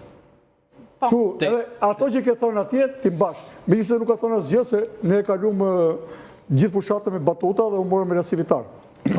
Zhlima? Atere, në rrasë merë me politikë, ata të cilët konkurojnë për deputet, duhet të jenë edhe ministra të provojnë në pozicione kyçe të vendit dhe nuk mund të presim ne nga teknokratë. Më falë se ka shumë të rëndësishme. Nuk ka në botën perëndimore të shkosh në zgjedhje pa qeverinë hije. Ne ta dim se ku të jetë tjetëri. Vetëm ne kemi të. Se ne kemi dhënë mandat 2 personave dhe këta janë gjithë Shqipëria, këta janë gjithë vokacioni politik. Qeveria hije ishte me kryeministër Berisha. Po s'kishe ministra, nuk pa shumë ministra. Parti demokratike që s'ka demokraci brenda vetes saj. Parti socialiste që nuk njeh politikat sociale, tani ne këtu kemi. Po, ta përfundoj dhe Zhlima se jemi të fundit. Po, jo jam dakord me paraforcën që për jemi në jetën gjatësi valje, prandaj thash. Po, në të njëjtën jemi, po unë dua politikë. E kot për shembull, unë të shkoj të votoj një politikan dhe të më vinë dikush një pa ditur, më futet në një pozicion politik. Tani unë votoj Ramën vjetoma, thot ky, do vitoma. Tani hajta ta shohim. Po kandidat, ai është kandidat. Jo, po nitë, jo. Po nuk ka thënë do jemi, Toma ka thënë, se do jemi në aleancë. Po Rama se ka thënë. Rama thot ju si ide që t'ishte zëvendësuar ministër, jemi në negociata, tha zoti Mile. Unë bëra pyetje që doni përgjigje. Mile tha jemi në negociata. Por ne dy jemi dhe gazetar. A ka pyetje të gabuar? Edhe gazetar jeni tani. Të ndrohemi. Po Zhlima. Me licencën 10-13. Të vazhdoj Zhlima. Jo, se ta kam nxjerrë licencën avokatisë, po ta kam nxjerrë gazetarisë. Me licencën 10-13. Kushtua edhe një kandidat për mendin e punës. Fani, keni ju licencë? Po të rrezikohet të kamikja. Ju keni licencë? Pas publicitetit i shkëmbejmë licencën. Dhe ti je sigur që do më kesh dhe këtu. Zhlima. Atere, unë dua të jenë pa tjetër persona me karakter politik, partijak pa tjetër, sepse do të buroj nga kushtetuta detyra e ti dhe të përballet politikisht me kundërshtarin politik. Nga 2017, mos gaboj, deri më sot, Partia Socialiste nuk ka sjellur në skenën politike dhe ministra politik. Kemi teknokratë të cilët nuk u njihshin nga radhët e cilët vinë, thjesht kanë qenë në institucione shtetërore. Kanë përgjegjësi publike, nuk kanë përgjegjësi publike, sepse llogaridhënia është gjëja kryesore në administratën publike, por edhe në shërbimin publik. A je i zgjedhur apo je i emëruar, ka patjetër një përgjegjësi. Pastaj, përsa i përket parafolës, se jam shumë dakord, zoti Rama ka diçka që 10 i beten në procese penale dhe gjen 100, ndërsa Partia Demokratike nuk ka kaq shumë probleme, por të paktën nuk ka zgjedhur rastin e ministrit. Çfarë problemi ka Partia Demokratike? Kryeministrit në hije. Gjysmë bisedë, çfarë problemi nuk ka? Penale? Kush? Partia Demokratike. Jo, Partia Demokratike them nuk ka probleme penale më shumë se 10 veta, kurse Partia Socialiste pothuajse të gjithë. Po ty të doli ai i Beratit, doli 27 prona. Lul Moga me 3 milionë euro prona. Nuk e di unë atë. Si kam parë në aspektin kemi analizuar në penal. Të publik. Unë nuk kam analizuar. Ata kanë një çik pluhur arrese se janë avokati referohet procedimeve zyrtare që janë në SPAK. Nuk e di tani çfarë janë. Po. Kur thash tradhti, ne duhet të bëjmë dakord me shqiptarët. Ne nuk mund të fillojmë ta dënojmë korrupsionin nga këtu ke parashtrimi. Jo, kush ka vjedh dhe ka shpërdoruar këtë vend, domethënë jemi dakord, por tjetër perceptimi, tjetër kur ka fakte provë dhe ka një procedim zyrtar penal. Dhe mbas me e kam pëllitur të atjerë. I pari fare kam thënë, të heqim të gjitha parashkrimet e veprës penale për korrupsionin dhe shpërndimin e detyrës, e të barazojmë me tradhtin, edhe me krim kundër njerëzimit. Edhe këto kalojnë në kuvend. Nga shtatori. Po, nga ndryshime ligjore bëhen në kuvend, pra. Atë diskutuam. Ka vullnet politik për t'i bërë ndryshime. Unë nuk besoj fare të ky kuvend. Unë respektoj se s'kam çfarë bëj.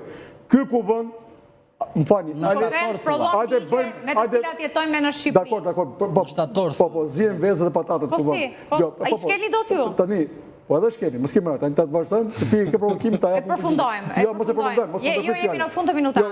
Kemi 30 sekondat e fundit. Pyetja ime, me që jam dhe unë për gazetar, a kanë legitimitet o zgjedhje apo jo dhe këto parti politike?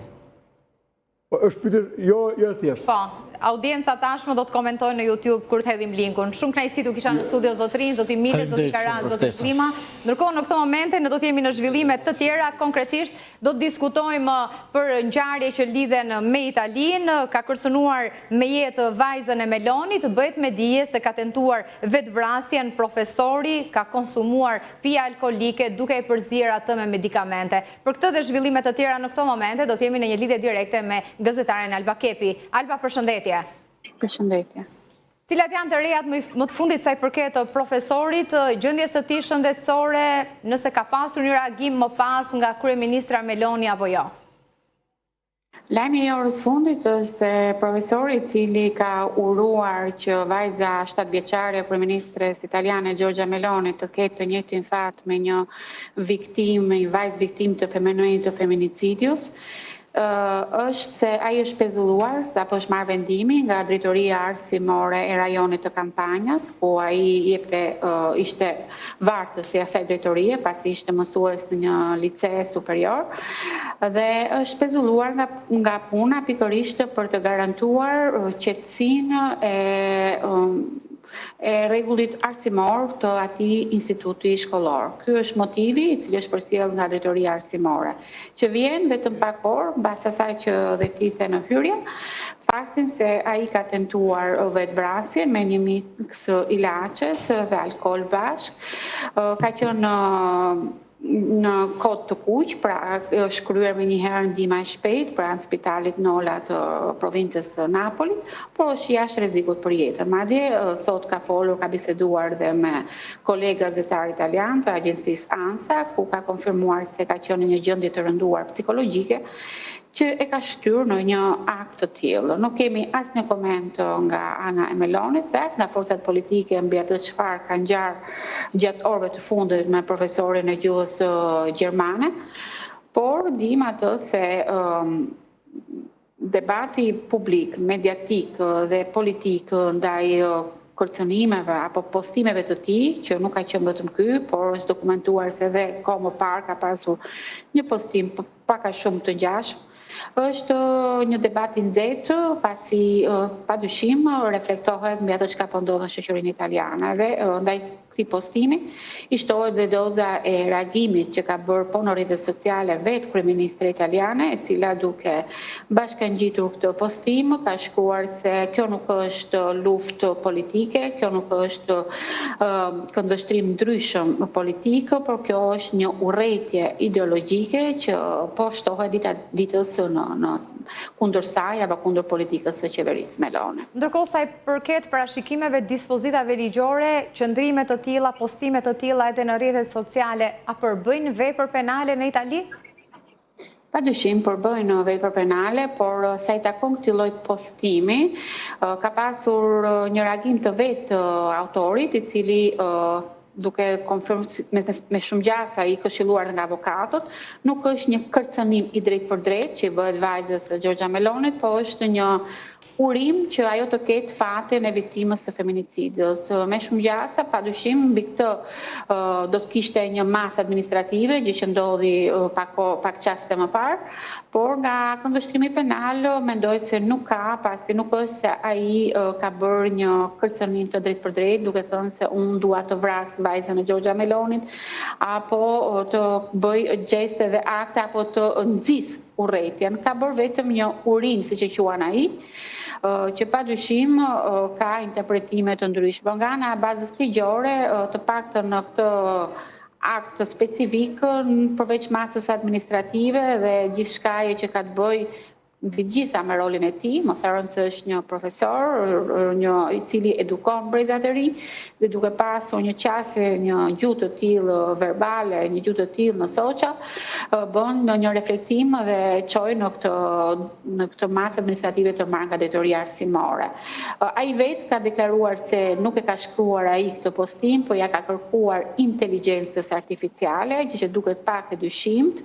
Ai thotë se i ka kërkuar inteligjencës artificiale të bëj një urim apo të bëj një postimin më të keq ndaj kryeministres Gjorgja Meloni dhe sipas tij inteligjenca artificiale ka dhënë këtë rezultat. Ka pasur një solidaritet të madh nga vetë presidenti i Republikës Sergio Mattarella, i cili ka telefonuar kryeministrin Meloni, ka shprehur dhe publikisht solidaritetin e tij ndaj këtij gjesti, sidomos kur kemi të bëjmë me një kryeministre, sidomos në gjë më të shenjtë që ka vajzën, por ka një solidaritet të gjitha forcave politike dhe të kundërshtarëve të Gjorgja Meloni. Po i shtohen pastaj edhe rastet të eksponentëve të forcave opozitare që krahas solidaritetit i kanë kujtuar Gjorgja Melonit se dikur kur ajo apo partia e saj nuk ishte në fuqi, ka pasur hepasere sjellje të tilla raciste, postime të tilla që sillnin në urrëti sociale. E që në fakt nuk ka pasur pasoja ligjore kundrejt saj. Ndërkohë, Alba, ne kemi diskutuar prej kohësh edhe për kampet e migrantëve të ngritura në Gjadër dhe Lezhë, vendimet e her pas hershme të gjykatave siç ishte e fundit para pak ditësh, gjykatës së kasacionit në Itali, teksa tashmë vëmendja është tek një vendim përfundimtar që pritet të vijë nga Gjykata Evropiane e Drejtësisë e do t'i japë edhe një zgjidhje përfundimtare për ta normuar si praktike dhe me vende të tjera apo për ta ndaluar një herë mirë. Por ka pasur një zhvillim që lidhet pikërisht me këto kampe, një nga emigrantët maroken, i cili ka qëndruar për një muaj në Shqipëri, pas rikthimit në Itali, ka kryer vetvrasje. Pati dhe një reagim të organizatave të shoqërisë civile, çfarë është bërë me dije më tej? A i kishin ndjeni autoritetet për problemet psikologjike që po kalonte i riu i cili zgjodhi të japë fundjetës në këtë mënyrë? Sot është tema e nxehtë, pikërisht qendrat e kampit të emigrantëve në Shqipëri, sidomos të Gjadrit, pra që është një qendër paraburgimi i riatësim. Pasi ka pasur një debat në dhomën e Senatit, vijon të jetë, pasi ka nisur në ora 13:30, në lidhur me një draft ligjor mbi rendin dhe sigurinë të hartuar nga qeveria Meloni. Dhe kanë qenë krerët më të lartë të forcave opozitare, ish kryeministra, kujtoj Giuseppe Conti, pra lideri e Lëvizjes Pesye, apo Matteo Renzi, ish kryeministër dhe aktualisht lider i Partisë Italia Viva, të cilët kanë marrë fjalën në dhomën e Senatit, ky zhvillim dhe ky i orës fundit, ku kanë kujtuar pikërisht ngjarje të tilla, kanë kujtuar faktin se qendrat e ngritura në Shqipëri nuk po zgjidhin problemin e migracionit, pasi janë publikuar disa të dhëna që dokumentojnë se përtej këtyre kampeve të ngritura në Shqipëri, fluksi i migracionit ilegal në Itali është shtuar, muaj maj ka qenë me një fluks prurjesh, pra zbarkimesh në brigjet italiane të rreth 10% emigrantë ilegal më shumë se maj i vitit 2024, po ashtu një 40% totalisht me 5 muajt e parë të vitit, në krahasim me 5 muajt e parë të vitit 2024. Ndërsa për të sjellë rastin konkret, ka pasur një debat fort nga të gjithë aktivistët dhe forcat italiane, sidomos të së-majtës italiane, Alleanza Verde Sinistra apo Noi Riformatori, të cilët kanë ardhur dhe me parlamentarët e tyre, kanë vizituar qendrën e Gjadrit, që kanë dokumentuar pikërisht të fakt që emigrantët të cilët merren nga qendrat të ngjashme në Itali dhe sillen në Shqipëri në gjadur, nuk kalohen në atë testimin e kushteve të tyre psikofizike. Pasi shumë herë është dokumentuar që përveç rastit dramatik, ka pasur emigrantë të cilët kanë mbritur nga Italia në gjadur dhe ka rezultuar jo vetëm që me probleme psikologjike të rënduara, por dhe për faktin se kanë qenë vartës të lëndëve narkotike. Dhe është dokumentuar se nuk ka pasur në Shqipëri një qendër për të kujdesur për vartësinë që ata kishin dhe avokati ka vendosur që ai të rikthej dhe njërin në Itali. Sa i takon në rastit në shtetasit maroken është një denoncim i fortë që është bërë nga motra e tij, e cila ka në shtetësi italiane dhe nga avokati i tij. Ato kanë dëshmuar se gjatë qëndrimit në gjadur ai ka shprehur shumë herë gjendjen e tij të rënduar pasi e konsideronte burg. Ai është kthyer në Itali pikërisht nga vartësia që kishte, pra është marrë nga gjadri, është kthyer në Itali pikërisht nga vartësia që kishte për lëndët narkotike. As 24 orë qëndrimi në Itali, ai ka për një gest rezistencë ndaj forcave publike, të cilët e kanë marrë dhe kanë çuar në një strukturë para burgimi, ku ka kryer vetvrasjen dhe sipas motrës dhe avokatit mbrojtës është kryer për faktin sepse ai ishte shprehur edhe në telefon biseda që kishin pasur që nuk donte më të kthehej në gjadër. Dhe kjo padyshim rinjsell debatin e fortë plus me videot, fotografitë që këto parlamentarë kanë sjellë për mediat italiane, ku shihet qartë që emigrantët jetojnë në ato struktura kontejner, në dhoma qeli mjaft të vogla, 4 shtretur, ku ka një dritare të ngushtë dhe të rrethuar me hekura dhe ku shpesh janë detyruar të flejnë edhe pa çarçaf pasi gjestet e vetë plagosjes apo vetë flijimit kanë qenë mjaft të shpeshta që kanë bërë në alarm të gjitha ato punonjës të kujdesit social dhe shëndetësor që ndodhen brenda këtij burgu. Ndërkohë, pritet të ketë hetime për persona përgjegjës të cilët mund të parandalonin këtë ngjarje? Padyshim, është bërë ekspertiza, është kërkuar ekspertiza në trupin e tij, është kërkuar të gjitha videokamerat e qendrës së parapurgimit ku ai ishte dërguar në qytetin e Torinos, mos gaboj, dhe është avokati çështjes i cili ka nisur një procedim pra për të hetuar, për të kuptuar të gjitha shkaqet, motivet që kanë çuar që klienti i tij të shkojë në një gest kaq ekstrem. Po padyshim kur e fjala është qendra e gjadrit, pasi dëshmia e motrës dhe vetë avokatit është se shtetasi maroken pra Indieri ka deklaruar shumë herë se ai nuk donte më të kthehej në gjadër. E qartë. Alba, të falenderoj shumë për këtë komunikim. Faleminderit. Mirë, do të shkojmë në një hapësirë të shkurtër publicitare, kthehemi pas pak.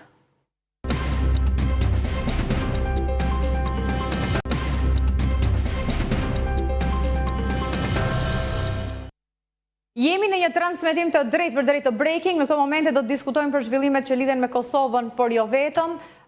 Do të jemi me avokatin e njohur Tom Gashi, fillimisht për bllokimin ngërçin politik dhe institucional, ka ndështuar 25 seanca për konstituimin e kuvendit, duke të ende larg mundësisë vetëvendosja për krijimin e qeverisë së re.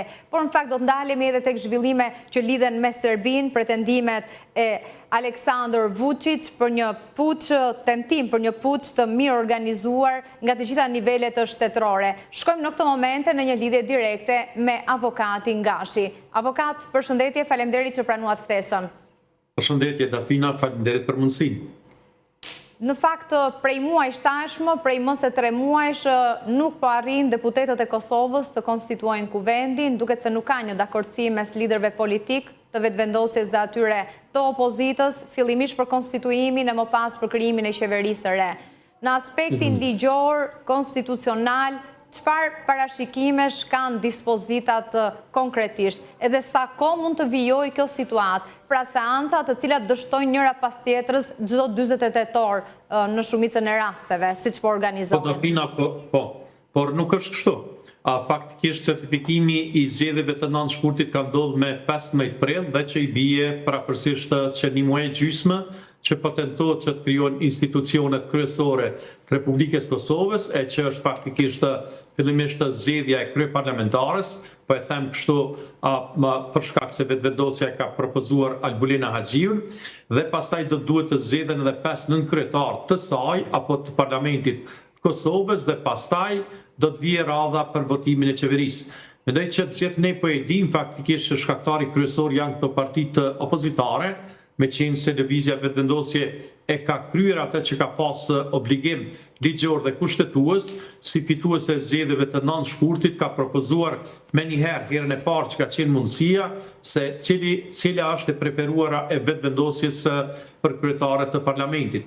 Pastaj para kësaj ne kemi pas një ngërës tepër të vogël, themi, saqë deputetët e opozitës nuk nënshkruanin dhe faktikisht nuk votonin as për vetveten, kuptimin që do duhet të certifikoheshin ata me pjesëmarrjen e tyre, derisa e panë se ishte krejtësisht jo ligjore dhe jo logjike, jo kushtetuese, pretendimi i tyre se kinse kryeministri Kurti, por edhe 50 ministra të tij, qeverisë Kurti 2, nuk mund të jenë në të njëjtën kohë sipas tyre edhe deputet, edhe të kryer funksionin e kryeministrit në detyrë, si dhe të ministrave në detyrë. Ata kërkonin apo propozonin diçka, një çmenduri totale juridike që bota e civilizuar nuk e ka parë kurrë, që Kosova të jetë shteti i vetëm, themi kushtimisht në botë, pa qeveri fare. Edhe pse e dinin fare mirë që në një situatë të tillë kur përfundojnë zgjedhjet, qeveria mbetet në detyrë dhe i ka sigurisht kompetenca të caktuara, por jo kompetenca të plota, dhe kështu do të mbetet deri në zgjedhjen e qeverisë së radhës. Pastaj avokat, ju thatë që ka një muaj e gjysmë që nga rezultati përfundimtar, certifikimi i rezultatit të zgjedhjeve, ndërkohë që zgjedhjet datojnë në 9 shkurt. Janë 25 seanca të dështuara, vetëvendosja vion të propozojë të njëjtin emër pra Albulina Haxhiun për kryetare të kuvendit, kundërshtohet, vetë ka vetëm 48 mandate, sa kohë mund të vijojë ky bllokim, ky ngërç nisur nga dispozitat, çfarë parashikon ligji por edhe kushtetuta specifikisht? E qartë, mirë, po nuk është prapë ashtu, sepse dikun deri po arrin numri deri 57 deputet që po votojnë Albulina Haxhiun dhe janë të nevojshëm edhe 4 prej tyre që të i kalohet ky ngërç politik. Ku do t'i gjejë këto të 4? Ka mundësi? Janë të 4, mirë, po duke pas parasysh presionin që e bëjnë kryetarët partive të caktuara opozitare, shqiptare, po të flasim me ata të listës sërbe as që duhet të merren, ata faktikisht lëvizja vetëvendosje po kërkon që sa kohë që votimi të jetë i fshehtë, sepse është e paraparë edhe me gjykimin e gjykatës kushtetuese të vitit 2014 dhe që do duhet të votojë një komision për votim të fshehtë. Në momentin që ky komision të votohet, e që po e them që mungojnë vetëm 4 vota, atëre çështja e zgjedhjes së kryeparlamentares, por edhe të 5 nënkryetarëve të Parlamentit të Republikës Kosovës do të jetë çështje minutash. Pra kjo këmbgulje e Kurtit është për një trafikim të votës së opozitës, të deputetëve që janë në partitë e opozitës sot, për hapur nuk japin dot votën e tyre për Albulina Haxhiun. E qartë, Dafina, po parlamenti nuk është i lëvizjes vetëvendosje, nuk është i Albin Kurtit, nuk është i askujt në kuptimin figurativ personal, i asnjë partie, qoftë i LDK-s, qoftë i PDK-s apo partive të tjera. Pa diskutim, dhe Albin Kurti duhet të ketë një tërheqje apo mund vijojë ta mbaj peng edhe për më tej këtë situatë? Morës po e mban pengaj, thjesht është ligjore ajo që po propozohet që të jetë një komision, votohet për një komision i cili do të jetë kompetent për të organizuar votat e fshehta të 120 deputetëve të Parlamentit Republikës Kosovës që të zgjidhet kryeparlamentarja dhe nënkryetarët e Parlamentit Kosovës. Atëherë opozita po e refuzon këtë, duke pretenduar që jo loja sipas tyre nuk mund të ndrohet në mesin e lojës, kuptimin që paraprakisht ka pas votime të hapura, dhe tani kemi një situatë paksa më ndryshe që një parti opozitare ka dërguar këtë çështje në gjykatën kushtetuese dhe pritet që gjykata kushtetuese të bjerë një vendim që është i pranueshëm kjo kërkesë apo jo. Mendoj që gjykata kushtetuese vetë se ka vendosur për situata të tilla, të njëjta me gjykimin e vitit 2014 dhe gjithë deputetët fare lehtë mund ta lexojnë vendimin e gjykatës tonë kushtetuese dhe vendimet e gjykatës kushtetuese pa marrë parasysh kujt i pëlqejnë apo jo, janë obligative dhe janë detyrueshme të implementohen. por si do që tjetë situata është e tillë dhe mendoj që tani më duket që nga dalë thuja se gjithë po pregaditen për zgjedhje të parakoshme, edhe pse kjo nuk është një situatë normale, me qenë se dallimi i asaj partije që i ka fituar zgjedhjet e 9 shkurtit është tepër i madh. Thuja se dy fishi i partive të tjera, Vetëvendosja ka fituar, si që thatë edhe ju, 48 deputet në zgjedhjet e 9 shkurtit, PDK-ja 24, LDK-ja 20 dhe parti tjera me 3-4 deputet që janë faktikisht Parlamentin e Kosovës, parti të vogla. Kështu që partia i cila ka fitu zgjedhjet nuk ka kurfar logjike që të kërkoj zgjedhjet parakoshme sepse është fituese. Mirë po me qenë se nuk i ka fituar këtë radhë më tepër se 50%, atëre po jam të ngërqet temi politike për të te kaluar kjo situatë dhe për të kaluar të atë që konsiderot kryesorja e që është zgjedhja e qeverisë Kurti 3. Kishte një ofertë nga Vetëvendosja për LDK-n direkt dhe pastaj ta u përgjigjen paksa në mënyrë të çuditshme se thanë do duhet formohet një qeveri gjithë përfshirëse në kuptimin që në një qeveri të tillë të Republikës Kosovës të jenë të gjitha partitë, edhe ato që i kanë fituar, edhe ato që i kanë humbur dhe sigurisht që pretendojnë që tjetë edhe lista serbe. Gjë që është një çmenduri totale juridike, sepse kusht ideja e zgjedhjeve të lira, kusht ideja e qytetarëve të Republikës Kosovës që kanë votuar me 9 shkurt dhe ne dafina nuk jemi në gjendje lufte, as nuk jemi në një gjendje jashtëzakonshme. Është vetëvendosja forcë e parë politike, por e pamundur për qeverisur me këto mandate, me këtë besim që i ka dhënë elektorati. Nëse shkohet në zgjedhje të parakoshme, avokat, sa janë gjasat për një konfigurim ndryshe të kuvendit edhe të rezultatit për partitë? Po prapë nuk është ashtu. Vetëvendosjes të japi në radhën që të vijet deri tek votimi për qeverin Kurti 3, sepse kjo është çështje e kryer.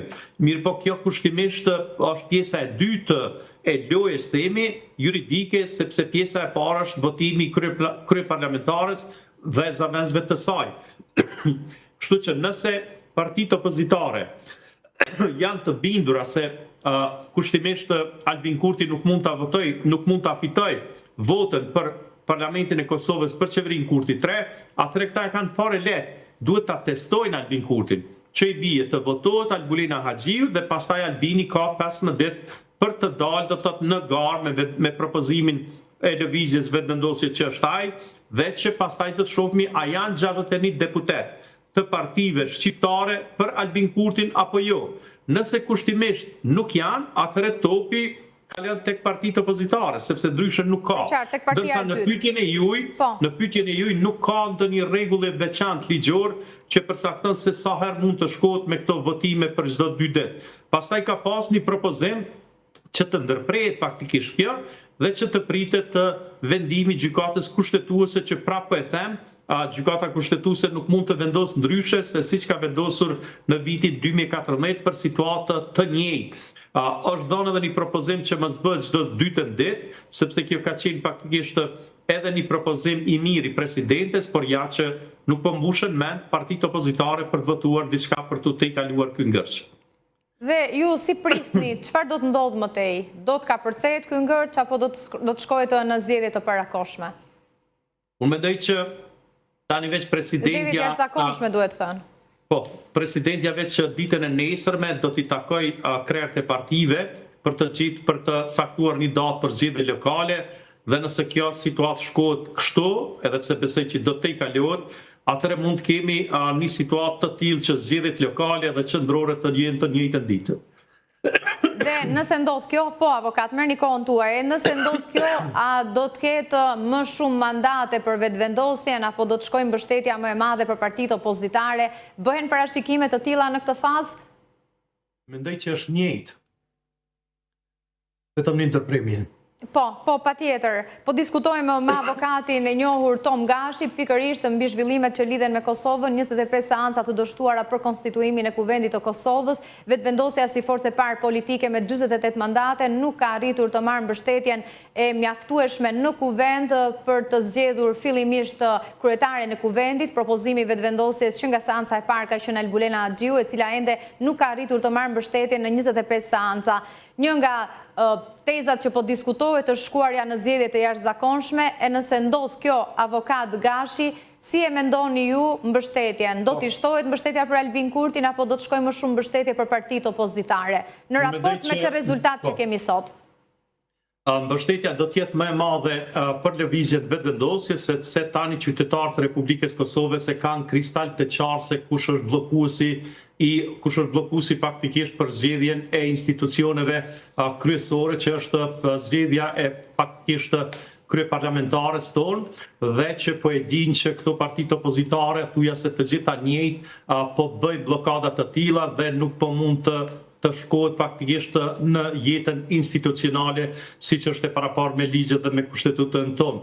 Mendoj që gjithë po e dinë që partitë opozitare nuk po mund as me zvete të bashkëpunojnë, dhe kjo ishte ideja e LDK-s, e cila as që po parafrohet për shembull me PDK-n dhe me partitë të tjera, dhe për këtë arsye u propozua një qeveri gjithë përfshirëse për një mandat kohor diku rreth 10 muajsh, për shkak se qysh në mars të vitit të ardhshëm do të jetë, themi kështu, temë ditore zgjedhja e presidentes apo presidentit, dhe duket që ka kalkulime edhe të tilla që po bëhen negociata të caktuara edhe për atë se çfarë do të ndodh pas 10 muajshve që do të skadoj faktikisht mandati i Vjosa Osmanit si presidente, edhe pse unë prizmin tim besoj që do duhet të rizgjedhej ajo përsëri për shkak të punëve të mira që i ka bërë. Dhe mendoj që kjo lufta politike po i dëmton të gjithë, por më shumti po i dëmton qytetarët e Republikës Kosovës, të cilët nuk po mund as të vjelin fonde të caktuara që janë darë nga Bashkimi Evropian, e që janë dikun rreth 900 milion euro, që janë grante dhe kredite buta dhe që do t'i ndihmonin ekonomisë Kosovës. Mirë po janë inate politike të tilla sa që 3-4 deputetë faktikisht janë të nevojshëm dhe që lehtësisht do të gjenden apo do të votojnë në vota të fshehta. Kjo vetëm e vërteton që kryetarët apo disa kryetarë partive opozitare me dorë të hekur i mbajnë ata faktikisht që mos avokat, por në çdo version do të ka përcente këtë ngërç, por do të krijonte të riun në momentin që do të diskutohej zgjedhja e presidentes, siç u e thatë. Po, unë mendoj që kalkulimet të tilla ka edhe tani, dhe sigurisht që këta partitë opozitare edhe në atë kohë, do thotë kur do të vije koha e zgjedhjes së presidentes, do duhet të jenë 2/3 fillimisht 2/3 e deputetëve të parlamentit tonë, dhe që besoj që është e vështirë që vetëm një parti, themi sado që është e madhe, të krijojë një quorum të tillë për zgjedhje të presidentes. Pastaj janë procedura të tjera, saqë nëse dështon për 2 herë në parlamentin e Kosovës zgjedhja e presidentes, atëherë do të jetë me shumicën e deputetëve që do të jenë prezent. Në raundin e tretë. Ndërkohë, ky bllokim, ky ngërç qoftë politik institucional, diskutohet shumë edhe për impaktin që ka në raport me politikën e jashtme, marrëdhëniet me Bashkimin Evropian, Shtetet e Bashkuara të Amerikës, por në fakt edhe me fqinjen me Serbinë, ku Vučić prej muajsh po kalon një situatë jo të lehtë për shkak të protestave të vazhdueshme të studentëve. Ai ka bërë me dije se po tentohej edhe një puç, por ta diskutojmë pas pak. Si e ndikon Kosovën kjo situatë në raport me politikën e jashtme në opinionin tuaj? Mendoj që nuk është dhe kushtimisht me thonë fundi i botës, sepse ne kemi pasur në vitin 2017 apo 2018 ku është pritur 6 muaj pas certifikimit të zgjedhjeve për zgjedhjen e kryeministit të atëhershëm zotit Ramush Haradinaj, dhe e dim që ka qenë situatë tepër e rëndë kur lista serbe faktikisht i ka detyruar deputet e atëhershëm që të presin në sallën e Kuvendit Kosovës, në këtë sallë të njëjtë, dhe ata në mesnatë erdhen direkt nga Vučići, nga Beogradi, faktikisht të sugjeruar për ta votuar qeverinë e atëhershme. Por ne një situatë të tillë të keqe, të jashtëzakonshme, nuk duam që kjo të përsëritet permanent, dhe sigurisht që nuk jep sinjale të mira, mirë po nuk është edhe diçka e tepruar, edhe pse gjithë do të donin që të kemi qeverinë sa më shpejt që është e mundur. Raportet me Bashkinë Evropiane apo me Bashkimin Evropian janë shumë okej tani, dhe këta të dërguarit të Bashkimit Evropian për negociata mes të Kosovës dhe Serbisë vetëm kanë pas takime faktikisht të veçanta me kryesuesit edhe të Kosovës. Po, negociatorët edhe të Kosovës dhe Serbisë, mirë po në mendoj që në situatën që gjidet Kosova tani, duke pritur që votohet qeveria e ardhshme dhe duke i parë çfarë po ndodh në Serbi, do duhet të presim muaj të tërë faktikisht për të ardhur për të ardhur dita që të fillojnë negociatat ashtu siç duhet, sepse këto janë vetëm përgatitje të tilla. E sa i përket situatës në Serbi, mendoj që Vučić, i cili po e deklaron se kinse protestuesit janë të stimuluar dhe të paguar me para të perëndimit, si thot ai, Vučić është një mjeshtër i vjedhjes së parave apo lekëve, ka marrë miliarda euro nga Bashkimi Evropian dhe e din faktikisht që pakënaqësia në raport me mënyrën siç ai po qeverisë është e shumicës së qytetarëve në Serbi dhe ai nuk mund t'i parandaloj këto. Dihet që në situata të tilla jepen deklarata patriotike, thuja se po ja rrezikojnë postin atij, shpesh po ja rrezikojnë edhe jetën atij. Pushteti i Vučić sot në Serbi? Po definitivisht po, me qenë se faktikisht ka pas protesta masive kohë më parë, të cilat nuk janë parë themi thuja se kur në Serbi, dhe me qenë se nuk ka pas ndryshime kualitative as të qeverisë dhe as të pushtetit në Serbi, tani përsëri është ky vlugu i protestave që besoj që përfundimisht do të sjellë largimin e Vučićit nga pushteti. Ndërkohë, avokat, po shija disa të dhëna zyrtare që tregojnë se çdo i dyti i huaj në Serbi është shtetas rus. Çfarë tregon?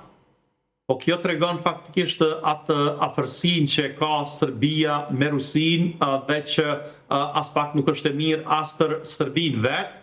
Ka pasur gjatë viteve të fundit një intensifikim edhe të mëtejshëm të shkëmbimeve tregtare, ka ndërveprim edhe në nivel njerëzor të shtuar. Unë fillimisht besoj që të gjithë po e dim që Vučić, edhe pse kishte paralajmërime nga Bashkimi Evropian dhe sigurisht nga Shtetet e Bashkuara të Amerikës dhe shtete tjera demokratike që mos marr pjesë si kryetar i shtetit të Serbisë në manifestimin e 9 majit në Moskë në Rusi, ai shkoi atje edhe për shkak të sugjerimeve dhe asgjë nuk ndodhi.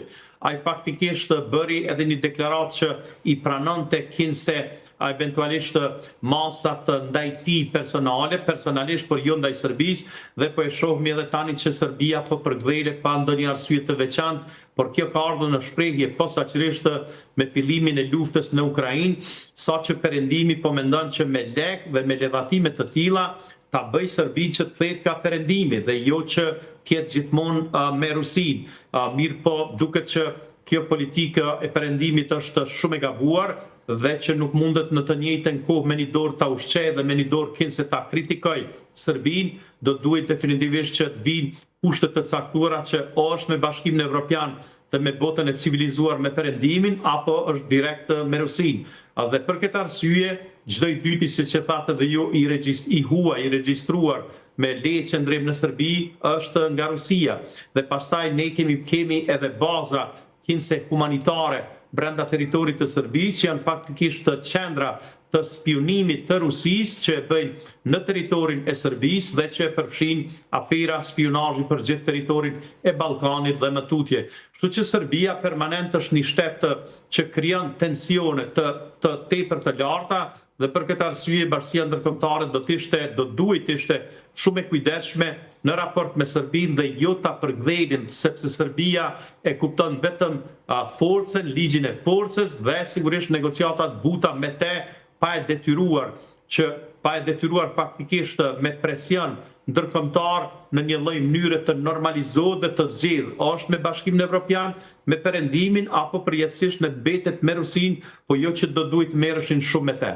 Ndërkohë, keni akuzuar jo vetëm ju, në fakt edhe kryeministri Kurti edhe shumë eksponent të rëndësishëm politik të Kosovës, dy negociatorët e mëparshëm të Bashkimit Evropian, Borrell dhe Lajçak, si të një anshëm që kanë mbështetur hapur Serbinë, e kanë favorizuar atë, po nëse diskutojmë për të rinjt avokat, Kallas dhe Sorensen, cilat janë pritshmëritë që u keni, si u duken në këto muaj të parë të marrjes së stafetës?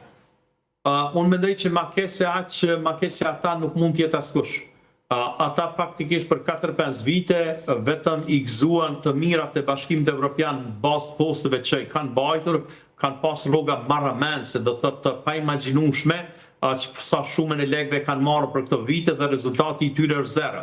Kështu që besoj që këta negociatorët e ri, këta që përfaqësojnë Bashkimin Evropian, çfarë do lloj kapaciteti, duhet jenë detyrimisht më të mirë dhe duhet ta trajtojnë Kosovën të barabartë me Serbinë, sepse jemi shtete vete. Dhe paramendoni më herët shuheshin negociata mes Beogradit dhe Prishtinës, që i bie thyja se një shtet po negocion me një provincë të vetën.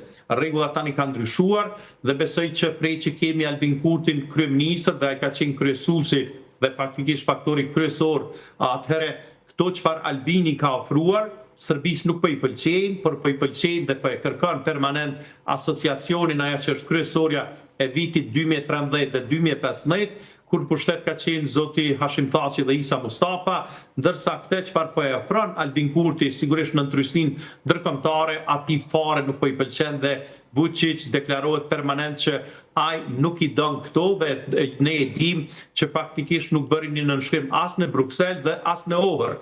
Deklarativisht në presionin ndërkombëtar ai tha që po i pranon këto kushtet që u arritën me ndikimin e Bashkisë Ndërkombëtare, me negociata që zgjatën dhe u zgjatën, mirë po pa nënshkrim ai nuk nënshkroi asnjë dokument, asnjë letër, kështu që janë vetëm muhabete dhe ai nuk don të implementoj asnjë marrëveshje të nënshkruar më herët, sepse po e bie faktikisht në situatë që edhe de facto, edhe de jure Serbia ta pranoj pavarësinë e Kosovës, gjë që Vučić nuk do ta bëjë kurrë. E ka kundërshtuar hapur në fakt në çdo dalje të tij.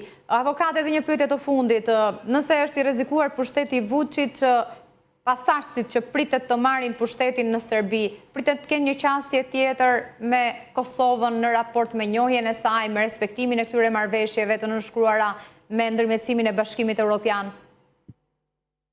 Vetëm nëse pasardhësi Vučićit ndihmohet që të jetë një person perëndimor, atëherë situata mund të jetë më ndryshe, më e mirë, sepse të gjithë luajnë me kartën e nacionalitetit dhe në Serbi tani për tani thyja se kushdo që të vjen nga opozita mund të jetë pak a shumë i njëjtë me Vučićin. Edhe pse Vučić faktikisht ka pas lidhje personale dhe ka mbajt poste të rëndësishme në kohën e Miloševićit, besoj që këta të tjerë do duheshin të ishin shumë më civilizuar dhe do duhet ta kuptojnë që jemi në vitin 2025 dhe koha e luftave ka përfunduar në vitin 1999 në raport me Kosovën dhe dihet që Vučić ishte faktikisht një akter shumë i rëndësishëm në 4 luftat e ish Jugosllavisë, por ne gjithmonë na dhem më tepër se çfarë ka ndodhur në vendin tonë. Kështu që pa marrë parasysh kush vije në pushtet, mund të jetë pak a shumë i njëjtë, përveç se nëse do të ketë një ndikim nga perëndimi, nga Bashkimi Evropian, që të vjen pushtet një elitë shumë e më moderuar dhe e kohës së tanishme. E qartë, avokat, shumë kënaqësi t'ju kisha në këtë komunikim. Faleminderit për kohën tuaj. Faleminderit për mundësinë.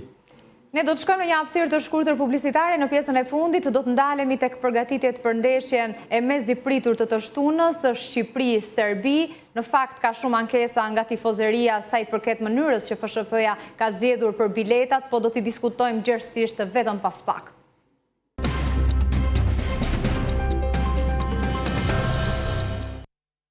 Mirë, në këtë pjesë të fundit të programit për sot, si që bëra me dje për para publiciteti, do diskutojmë për super sfidën, mes Shqipërisë dhe Serbisë do të luhet pikërisht të shtunën në kryeqytetin shqiptar, ka nisur përgatitja servitore e djemve të Silvinjos, ka pasur reagime në fakt edhe nga trajneri serb, por vëmendja këto ditë po shkon edhe tek mënyra se si FSHP ka zgjedhur të shesë biletat, ka pasur një reagim të ashpër, duhet thënë, nga tifozët të Kuqezi, për herë të parë që nga themelimi shkruajnë ato në rrjetet sociale, prej 21 vjetësh nuk do të jemi në stadium për të përkrahur kombëtaren ton. Por çfarë ka ndodhur? Do diskutojmë gjerësisht, kam kënaqësinë të kem në lidhje direkte në këto momente komentator, analist sportiv Ylli Aga. Zoti Aga, përshëndetje, faleminderit që pranuat ftesën.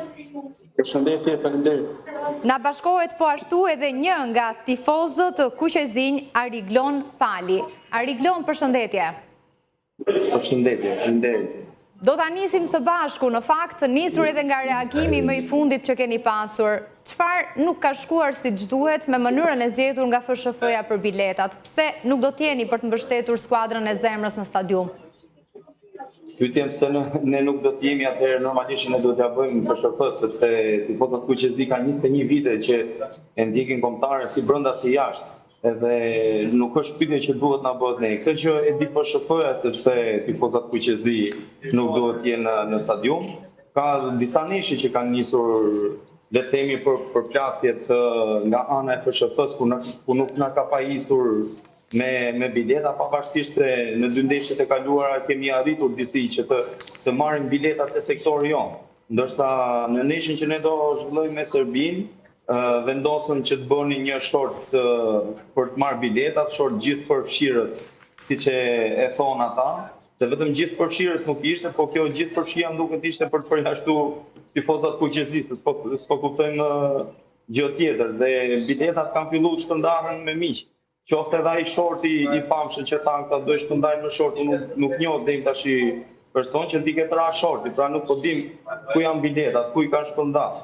Dhe se di qa problemi kishte federata që nuk e lejon të këzën që t'jetë si grupim. Si mund mos ta lejosh një tifogrup që ka 21 vite, që nuk merr asnjë lloj financimi nga askush dhe janë djem dhe vajza të gjithë që vinë me shpenzimet e tyre personale, si brenda, si jashtë dhe ti nuk e lejon. Dhe kjo është hera e dytë që po lihet tifozat kuqezi jashtë stadiumi kur luan kombëtarja, një herë na la Serbia, sepse nuk na lejoi që të thonin për Serbi, dhe herë e dytë po na le Shqipëria dhe tani nuk po kuptojmë të ndryshimin e federatës me Serbinë, domethënë çfarë lloj ndryshimi ka, sepse po del totalisht kundër nesh. Zoti Aga, si e shihni ju këtë mënyrë të zgjedhur nga FSHF-ja llotarinë mbi të gjitha për të përjashtuar tifozët kuqezi nga stadiumi? Në fakt në vigjiljet e një ndeshje kaq të rëndësishme, besoj që fokusi do të jetë tek ndeshja e luajtur, tek përgatitja e skuadrës, tek dëshira e gjithë për të qenë në stadium dhe për mbështetjen e klubit tonë kombëtar. Gjithsesi, shoh një problematik të pasbardhur, jo të sinqert në raportet që kanë Federata Shqiptare e Futbollit dhe grupimi i tifozave kuqezi, sepse një marrëdhënie që ka funksionuar në në pjesën më të madhe të periudhës në një marrëdhënie pozitive, më duket e pavend që ka shkuar në këtë divorc final dhe me këtë raport në vigjiljet e një ndeshje kaq të rëndësishme. A ka pasur një shpjegim zyrtar deri tani sepse u zgjodh kjo mënyrë si një llotari për t'u pajisur me bileta? Në fakt, pjesa e shpërndarjes biletave mbetet një element i përdorur edhe në eventet mëdha. Shqiptarët e kanë bërë edhe ndeshjet që u luajtën Europian, ku një masë të konsiderueshme bileta do të shpërndahen në këtë mënyrë. Nuk e shoh problematikën këtu, problematikën e shoh tek ky divorc mes dy palëve, Federatës Shqiptare të Futbollit dhe tifozave kuqezi. Do doja që për kontributin që ky grupim ka dhënë ndër vite, ishte gjetur një gjuhë përbashkët për të i kaluar ndoshta edhe disa problematika që mund të jenë kaluar në këtë periudhë me disa incidente, disa gjoba, mund të ishte gjetur një zgjidhje. Gjithsesi, pjesa më e rëndësishme që të vret është fakti që do të mungojnë në stadium ata që do të ishin zëri kryesor i ekipit tonë kombëtar, do të jenë ata që orkestrojnë tifozërinë me koret, me këngë patriotike, me mbështetje nga minuta e parë deri tek minuta e fundit, edhe në dizavantazhe. Pa diskutim, zemra e skuadrës nuk do të jetë në stadium dhe me të drejtë reagimi i tifozit Ariglon Pali, i cili bëri një krahasim mes dy federatave, duke i parë si ato të Serbisë. Ariglon, ju keni pasur një shpjegim zyrtar pas interesimit në federat? Tifozat kuqezi nga federata nuk janë pajisur me bileta as për ndeshjen që ne zhvillon në Wembley kundër Anglisë, as me Andorrën. Pjesën e Anglisë e mirë kuptojmë sepse justifikimi ishte shumë i thjeshtë që shpërndarjen e ka Anglia, pavarësisht se në ndeshjet tjera që kanë bërë federatat e tjera shpërndarjen, ne prapë kemi marrë biletat të gjitha bashkë. Ndërkohë me Andorrën u bë kjo gjithë përfshirja, që gjithë përfshirja nuk e di se ç'a duan të kuptojnë ato, që ne duhet jemi të barabartë me të gjithë. Sepse duke qenë se ne po na japim 5% të biletave stadiumit, ne po prishkemi konkurrencë. Po në fundit un kam 21 vite që të vi brenda jashtë. Edhe nëse do ishte kjo prishja e konkurrencës, se nuk duhet ta prishi konkurrencës për një tifo grup që ty ka 21 vite, që ti po rrifesh 5-0 në Wembley, që ylli e mban me shumë mirë neshën, dhe të vetmi këtu ishte që dëgjohen gjatë gjithë neshës duke këndu janë shqiptarë. Tifozat kuqezi janë për te rezultatit, janë për te çdo lloj gjëje, janë aty për mbështet kombëtarën, si në humje, si fitore, si në çdo lloj gjëje. Dhe ti tani vendos që ti lesh pa bileta dhe një ndër arsyet kryesore normalisht që tifozat fuqezi janë lënë pa bileta është edhe protesta që ne kemi bërë për Europianin që Shqipëria do zhvillojë në bashkëpunim ose më saktë që Shqipëria është bërë paterisë e Serbisë për Europianin e 21 vjeçarëve në 2027 dhe na është thënë që hiqni dorë nga protestat dhe do e rregullojmë bisi, do e bëjmë bisi. Europiani do zhvillohet gjithsesi, ju bëni çfarë doni, por ju hiqni dorë, mos reagoni, mos bëni protesta. Po si mund mos reagoj të gëzële për një farë kaq madhe, për një idioti kaq madhe.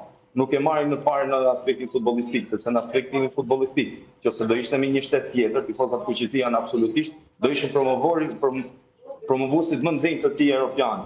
Por ne po japim në Serbisë, në arenën politike kombëtare, Europianit po japim mundësinë që thotë. Unë me shqiptarët nuk kam asnjë lloj problemi, sepse unë me shqiptarët po zhvilloj një Europian. Dhe unë po bashkëpunoj me ta. Unë problemin e kam me Kosovën, që Kosova është tokë imja për atë gjë që është bërë edhe lufta deri tash. Dhe ne tani bëna paterisë e Serbisë, këto na thonë jo, po ju mos e ngrini zonin për ca lekë që do marri Duka me shok, se nuk e di kush do i marri, që do investojnë, okay, do investohen në infrastrukturë. Nuk po i futo fare nga ana ekonomike, po janë lezitan Kosovë deri para pak kanë vuajtur nga pasojat e asaj gjëje. Serbia akoma nuk ka kërkuar falje për atë gjenocid që është bërë në Kosovë. Dhe ne themi është e shkuar, duhet harrohet historia, nuk është e shkuar, jo, sepse kemi shok tanë që akoma i vujnë pasojat e asaj gjëje. Lufta është e tashme, nuk është e shkuar. Dhe kush harron historinë për mua ka marrë punë si kom, si popull, si çdo gjë. Zotjaga, dhe një pyetje të fundit për biletat. A mendoni se mund të jetë një vendim pikërisht për të mos shmangur, për të mos pasur konflikte? Tashmë ne po i shohim edhe në nivel politik, përcollëm rreth një javë më parë dhe deklaratën e presidentit serb Aleksandar Vučić, së fundmi edhe të trajnerit të kombëtares serbe. Po është i pa evitueshëm, tensioni... Pra, po penalizohen tifozët për qenë e qetë Serbia dhe marrëdhënia e Shqipërisë me Serbinë? Jo, unë duhet besoj që është një marrëdhënie e cila nuk është bardhur plotësisht mes federatës dhe tifozave fuqezi, të duhet të ishin luajal edhe në raport me publikun për gjërat që nuk kanë shkuar deri në këtë moment. Pastaj sa tjetër pak kënaqësisë është sigurt sepse në momentin që ti ke 10 fishka kërkesave për atë olimpian, natyrisht që 90% e njerëzve do të jenë të pakënaqur kjo, cila do mënyra se si do t'i shpërndash ti biletat.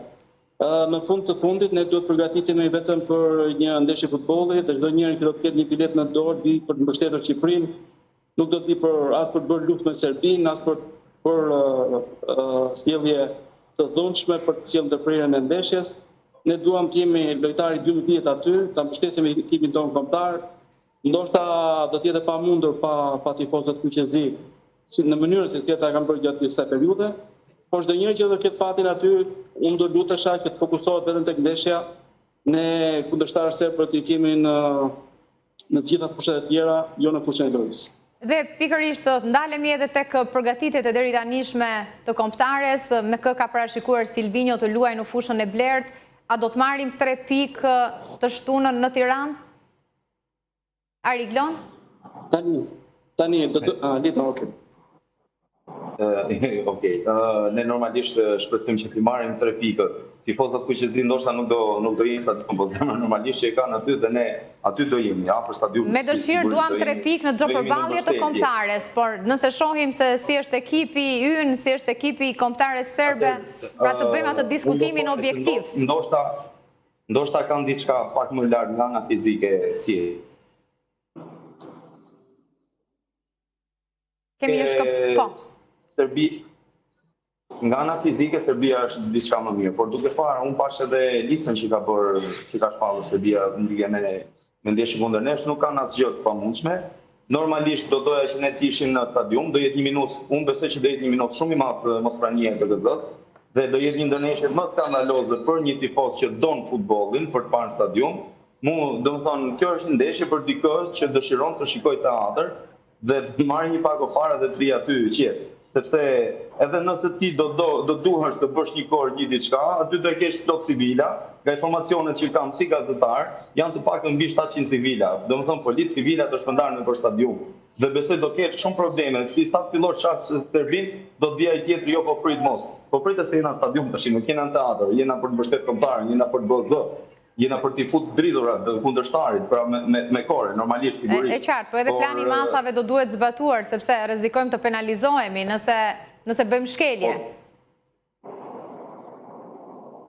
Okej, normalisht ne kemi respektu fyse gjithmonë. Edhe të gjobat që përmeni Ylli që ne kemi marrë, thjesht dua t'i them Ylli që unë njoftua që nuk do ishte 20% bosh stadiumi, pra që ne marrëm dënim, ndërkohë që sot nga disa reagime që kam parë, kam marrë vesh që të pjesa diskriminimit të KZ-n e kanë zëvendësuar me LGBT-q, që nuk e di se çfarë diskriminimi u bëhet atij grupimi i Shqipërisë. Dhe në vend tonë do bëjmë tifozliga ato. Tash ta shohim se sa zoti do jenë aty për në bot tifozliga.